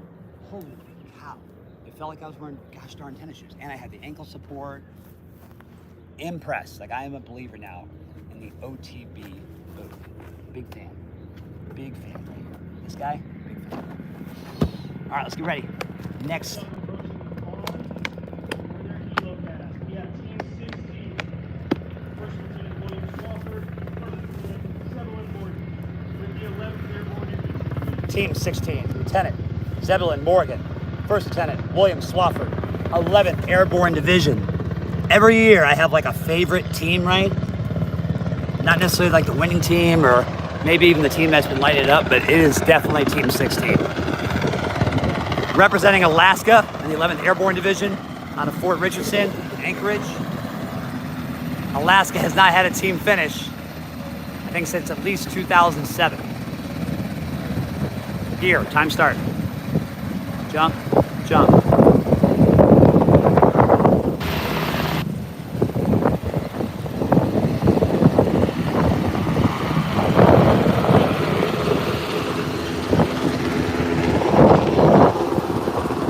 In 2018, the closest I've seen an Alaska team do, they've been 25th ID Alaska, they've been USARAC. Best I've seen them do is they were in 22nd place on day 2, but they did not get it up to the 16th place, so they got dropped. That was in 2018. As far as finishing, I think 2007 would be before that. An Alaska team is not finished. So this is the first Alaska team to do this in 17 years, right? We've had 16 competitions since then. Unbelievable. When you're coming from a climate that you're always training from negative 30 degrees, that's not with wind chill, to probably 48 degrees is the max temperature you might get to in March. And then being able to come out here to Fort Moore, where the humidity could be a hit or miss, right? You could be at 100% humidity, 85 degrees in April. This year we were lucky, lower humidity, and it was generally about, I think 71 was the hottest it got. It's impressive to think that they're able to acclimate, compete, and then have no issues. Will they post the standings before the buddy run? I hope they do, they better. Have they been, since I can't read, have they been posting the standings on the Airborne Ranger Training Brigade's Facebook page now? Like as we sit here in live stream chat? Look at Team 16, Alaska. Just putting that dog in it. Grinding. Minute 40 right now. They are also doing the technique of 2 people push from the back.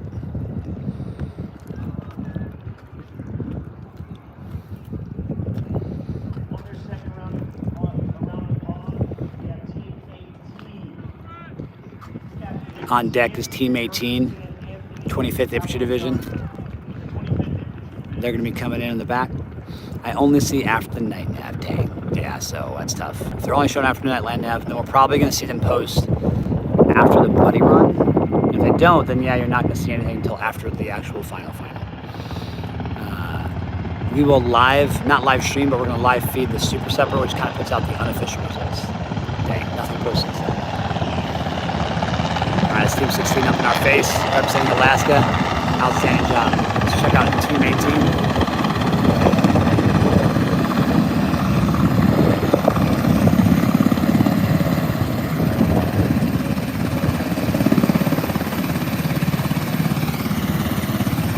Alaska finish time now at 2:48. Alaska finished at 2:48.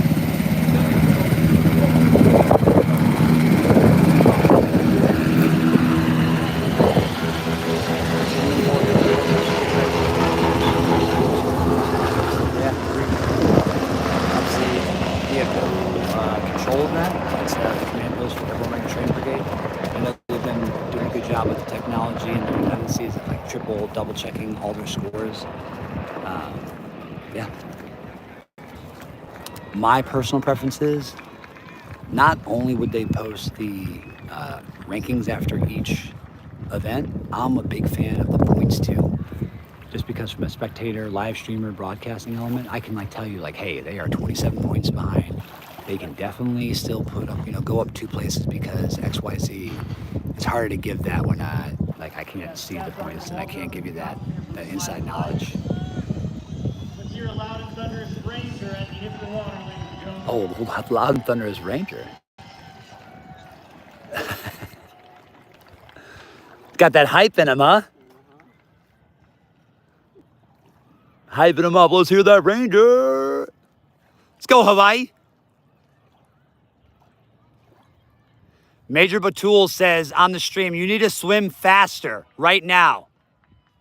He said that. I didn't say that. Good work.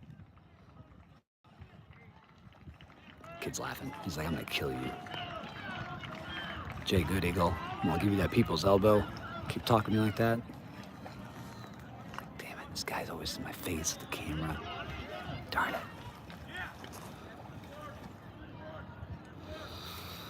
Team 18 also doing the push from behind method with 2 teams, 2 players, 2 competitors, Rangers. This is Team 18, 25th ID. Captain Nicholas Yancey, First Lieutenant Anthony Capobianco, as they like to call him. Capo. Tells him to stand.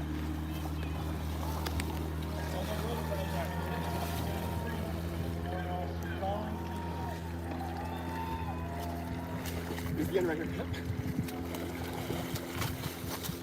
226.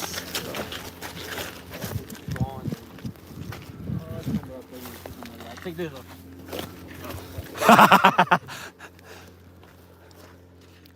Team 18 right there, pulling the smooth one. I like it. They were like, we're just going to leave our gear here. Recycle's going to come pick it up. They almost got away with it too, but then Rebel R over here was like, nah, Team 18, you got to take your gear. And they're like, what? Oh, dang it. And that's right. Andy kept the shades on.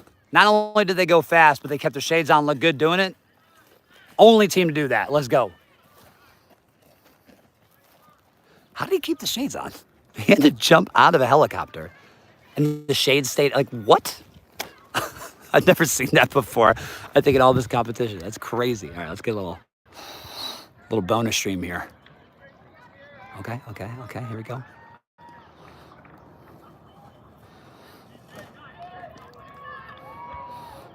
Little commando or a little under rope crawl. I like the under rope crawl. Big fan of the under rope crawl. I think if you got the mobility to do it, you do it. All right, let's watch this drop here. Ooh, that was a little side drop. When you're crawling on that rope, all you got to do is touch the Ranger tab with any part of your body. So you could kick it with your foot, you could slap it with your hand, you could hit it with your head, whatever. It doesn't matter. You just got to touch it, right? Any part of your body. It can include like your uniform item hitting or something.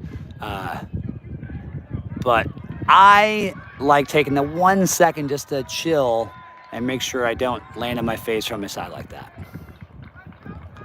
Yo, what's the status? Team 35. Let me just get this real quick. They're telling me to ride it all the way in. Ride it all the way in. 35 doesn't even sound familiar, to tell you the truth. 35. I don't think 35's in anymore, are they? Have we said 35 at all? I feel like I haven't said 35 since yesterday. Maybe even day 1. Did we say 35? Team 35, I think they might have been a drop day 1. Not positive. You'd have to look at the postings on the Airborne Ranger Training Brigade, but 35 does not seem familiar to me at all. Sorry. That's what I was thinking. Maybe I'll join you next year for the live feed commentary. Drop the plug for me. Oh, don't worry.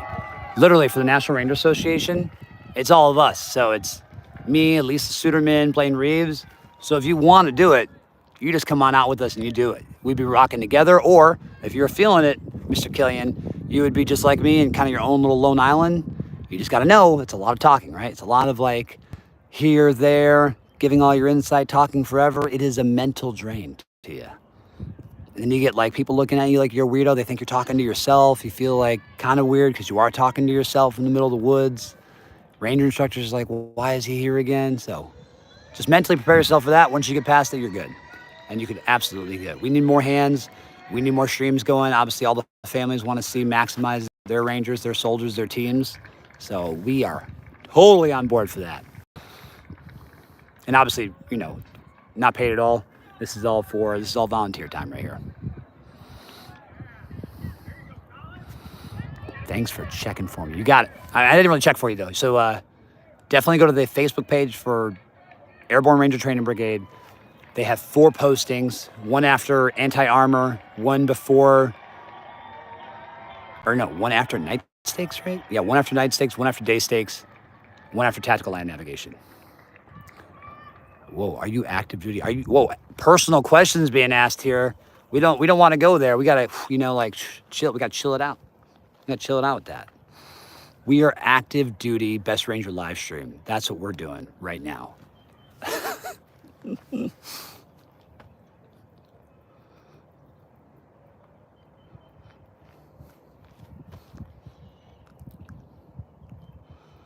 All right, that was team, shoot, just did that.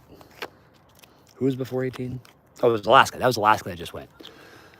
So if Alaska just went, that means Hawaii, my favorite duty station of all time, will get to go. Team 18 will be next. So we still have yet to see team 2.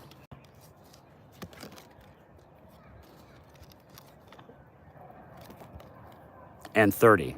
So we still got 2 and 30 to go. So 2 and 30 will be our last Helocast coming up. We're gonna do that Helocast. I'm gonna shut the stream down, go get everything plugged up and charged, ready to rock, and then we'll move on to the next objective.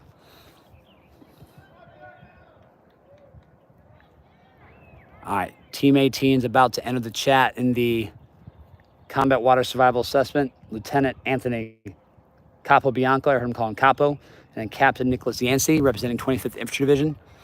They had 3 teams come this year. Only one's gonna finish. 2 just missed the cusp. I think they took like 17th and 18th. That is brutal. If they probably both would have took somewhere in the top 10, those 2 teams would have advanced forward. So there's 18. The balance beam is surprisingly wide. Like you could fit 2 feet on that balance beam back like next to each other. So that's not really a problem. The steppings, even those steps are large. What is the problem is when you're stepping up, if the water is very moving, like it's moving around a lot, it kind of throws you off. Like your eardrum gets a little weird in that. So that's the only point where you think like you could actually fall off. Last year was the first time ever I saw somebody fall off the cwsa from the balance beam. And I was like, what happens here? I didn't know this. They just make it go again. Like you just have to get out of the water and do it again until you're good. So hitting the Ranger tab. All right, let's see our landing here. How are we gonna do? Stabilize his position. Yeah, perfect. I'm a big fan of that right there. Team 35, they finished 26. Yeah, okay, that makes more sense. What time is the event at the National Infantry Museum? So last year it started at like 14. If you look at the 2023 Best Ranger videos, you'll see me and Blaine Reeves running it. I think they started at like 17 minutes early. It was like 14:43 they started. Honestly, they've been conditions based this entire time. They haven't been based off of like, all right, it's, 7 o'clock we start. It's been like, oh, we got all the competitors here. Like this morning, we had all the competitors there at 7:44. First team get going, 8:02, we were rocking. So it's been conditions based all week. So I assume that we're gonna be conditions based for the final run too. So it is what, 12:47.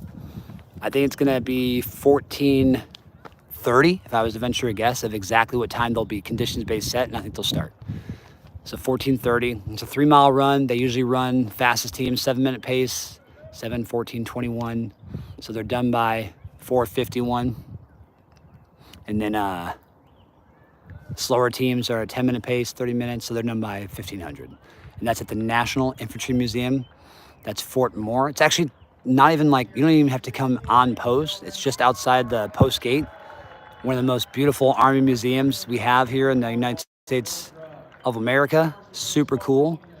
Highly recommend if you are physically present at Fort Moore, you gotta go in person, go to where the walkway is of the state flags. I already forget the gosh darn name of it, but it is one of the coolest, most inspiring endings to an event as you see these Best Ranger teams who just put it out, 60 plus miles, gut-wrenching work, finishing. Gotta do it, gotta see it. If you haven't seen it in person, come see it in person, it's amazing.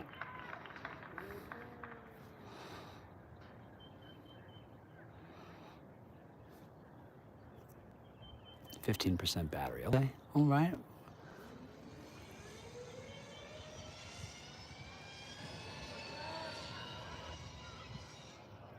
Ooh, little bit of an early release. Let's watch how many strokes. See if we can get in, zoom in there. 1, 2, 3. Yeah, he's going to he thought he was going to that ladder, and they said negative, next ladder 4. 5, 6, 7, 8, 9, 10, 11, 12, 13, 14, 18,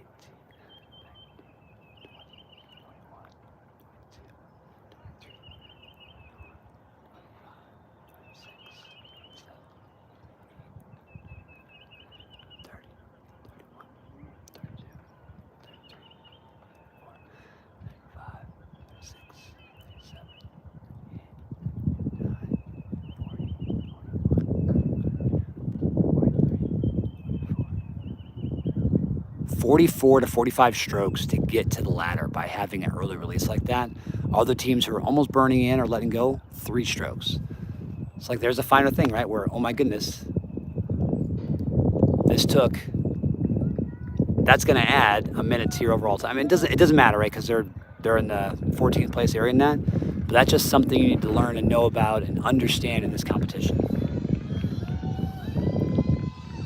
Also, the second partner actually couldn't go until the first partner was completely out of the water.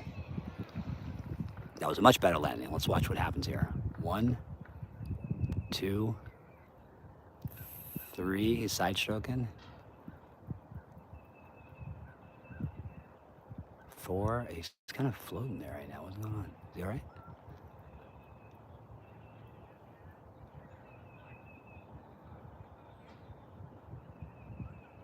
But it was 4 strokes. He took 4 strokes, second partner, to swim that portion. All right, these are small tips that even by day 3, you got to be thinking about. You got to mentally be locked in all the time. That I highly recommend to my partners or teams that I've coached. I've coached 7 times. These in-between events, like, yeah, you got to get your rest.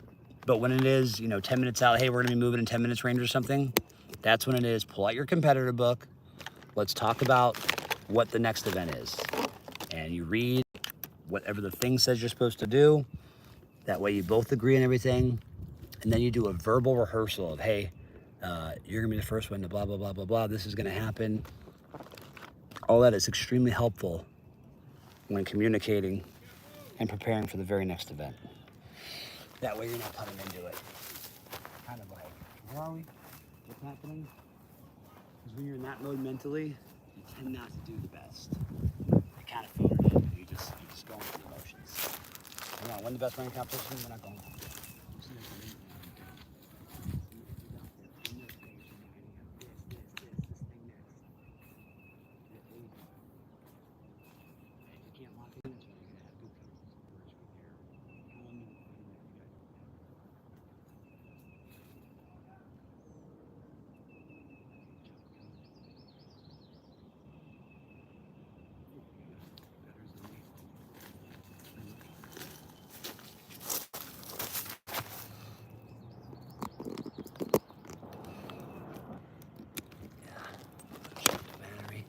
Boom.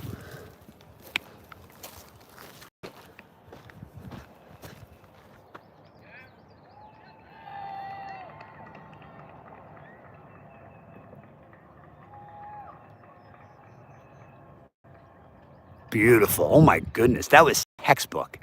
Touched the tab. He took the second in total patience just to like get him in a perfect pencil. And then he penciled. That was awesome. It helps you also just transition into the swim opposed to like a belly flop or a face flop. And you just look cool, right? I miss Fort Benning. Army was the best time of my life. Aw, you know what? I agree. Army's great, isn't it? Some people are sour panda, sad pandas, and sour whatever they are, and they get all pessimistic and they hate it. But then you know what? It's got some good parts. You just got to find good people. You got to have a good attitude. Attitude's half the battle. If you're surrounded by people with bad attitudes and that, you're not going to enjoy anything, whether it's the Army or outside. 15% ditch the iPhone and get a Samsung S24. Yo, I've been streaming since this morning at 8 o'clock. It is 1 o'clock. We're on Wi-Fi on a personal hotspot. I got this phone just for that reason. Without any kind of like side charge right now. And we're in the heat, so I think it's pretty good. I'm thinking about my past years too, last year especially. I had my iPhone 10, battery lasted like 40 minutes, so I had to constantly have battery packs on me. I'm feeling pretty good about this iPhone.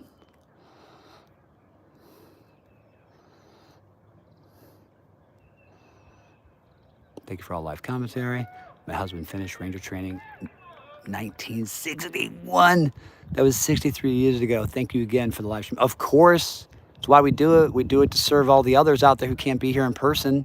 Take it right to your living room couch or wherever you like to watch it. In bed, you can watch it on your phone, right? 1961. Whoa.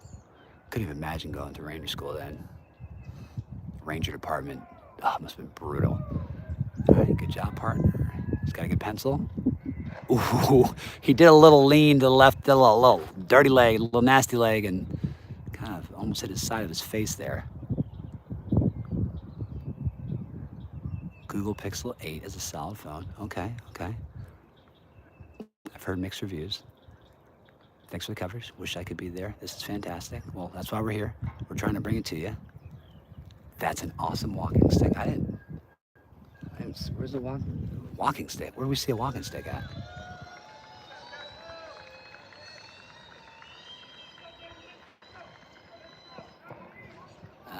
Okay, a little bit early release. It's all right.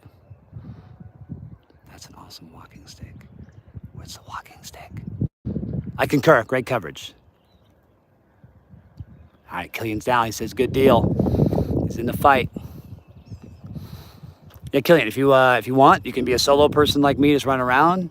Or if you're like, you know what, I just want to be with Jay, you can just be with me and we can just be working together, like getting powered up, doing color commentary.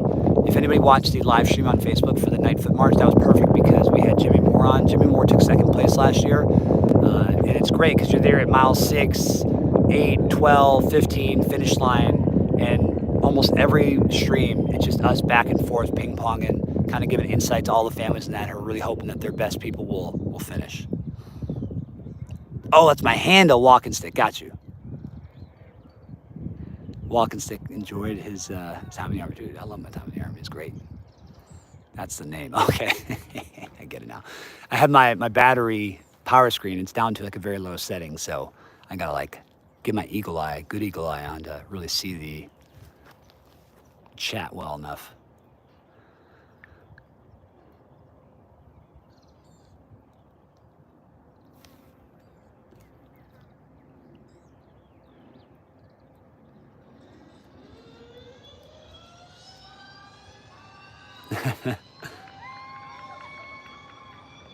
Nice landing. He said, I think he said a unit motto going down. I couldn't hear it, but I know he was screaming. All right, let me see the chopper. Hear it off in the distance.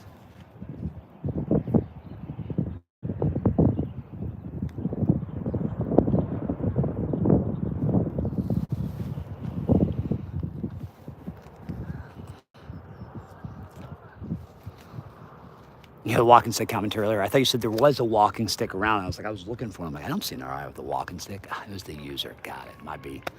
I'm with you now. I'm tracking. See? Once I'm tracking, I'm in. I'm locked in. All right, 11% battery. Okay. All right, 11%. I see you. Do a little bit more pre-charge action before we shut it down for these last two teams here. Shade. No, we don't overheat. Conserve some more battery out here. I bet you as soon as I do this, the chopper's gonna come in on it.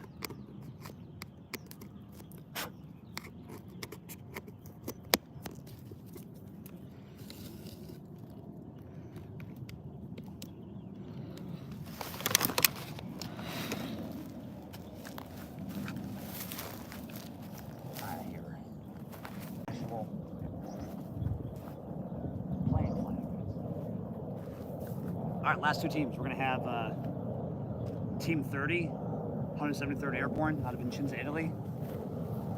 Lieutenant Jacob Bonneman, one of my cadets who competed in my P360 combative class. Oh!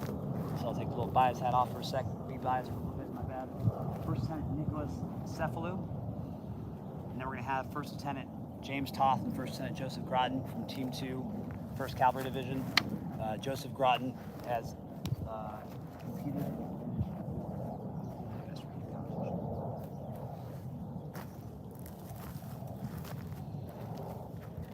16 teams are finishing today. 5 of the teams have at least one competitor who's completed before and competed before. And then there is one team this year that is completely redo with the same partner set that they competed last year.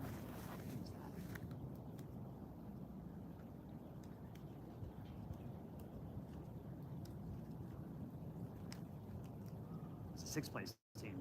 1st Infantry Division. 1st Lieutenant Noah Stewart, 1st Lieutenant Nathan Nunn. The repeat teammate took 15th place last year. They're right now in 6th. We coached in 2016 and 17 and 18. So first ID team, we had repeat teams of Mark Gaudette and Tim Nelson. That's a great strategy. You find 2 great team members, you get them to compete, they finish high, probably the first time, or at least finish the first time, and they run it back the next year, same training plan, they learn from their mistakes, and they both have experience as a team, they know each other's weaknesses and strengths, and then they light it up together. So that's what you're probably seeing with the first ID team again. So, mad props to first ID for running that strategy. It can be tough to run because you're looking 2 years out in advance, right? And sometimes when we have commanders that come through, like usually we're only in charge of the battalion and brigades for 2 years, kind of get in a weird cycle. You might have a leader who's very excited, or command sergeant ranger's like, yeah, we're pushing best ranger. And then you might have 1 year where it's like, hey, like best ranger's great and all, but our focus should be on our unit training, our capstone element, and you can't have that event going on. But I will tell you, I'm obviously biased with the best ranger competition for unit leadership and that. Highly, highly recommend you invest in your best ranger competition, your competitors, because those are going to be inspirational leaders, peers, subordinates, superiors that are going to push their soldiers to come here to be ranger qualified, to be those future rangers, and they're just going to develop excellent training events because they go through the same training over and over and over. They know what good training looks like, they know what bad training looks like. Some of the best training is doing whatever the thing is, assembling a weapon, calling for fire, over and over and over. It's tough, right? But it takes those thousands of hours of reps, especially perfect practice, doing it right before you can truly become that professional level. A lot of soldiers want to be special forces, Ranger Regiment, and levels. Here's the thing, at the end of the day, Ranger Regiment teams and that you're seeing out here, all 5 teams finishing, that's what they're doing. The secret sauce is great performance nutrition, sleeping, getting after great fitness that's programmed smartly, ensuring no injuries, and then when they train correctly, doing the same event over and over and over. Oh, you didn't work out so well? Do it again. Okay, you shaved off 4 seconds. Do it again. Shave off a second here. And we're talking about seconds they are obsessing over, right? Not just like, oh, that was pretty good. No, like go again. So that's the mindset you got to have, and 75th Ranger Regiment brings it. And they have been bringing it now 3 years in a row. As it looks like they're probably going to three-peat, meaning they've won 3 years in a row.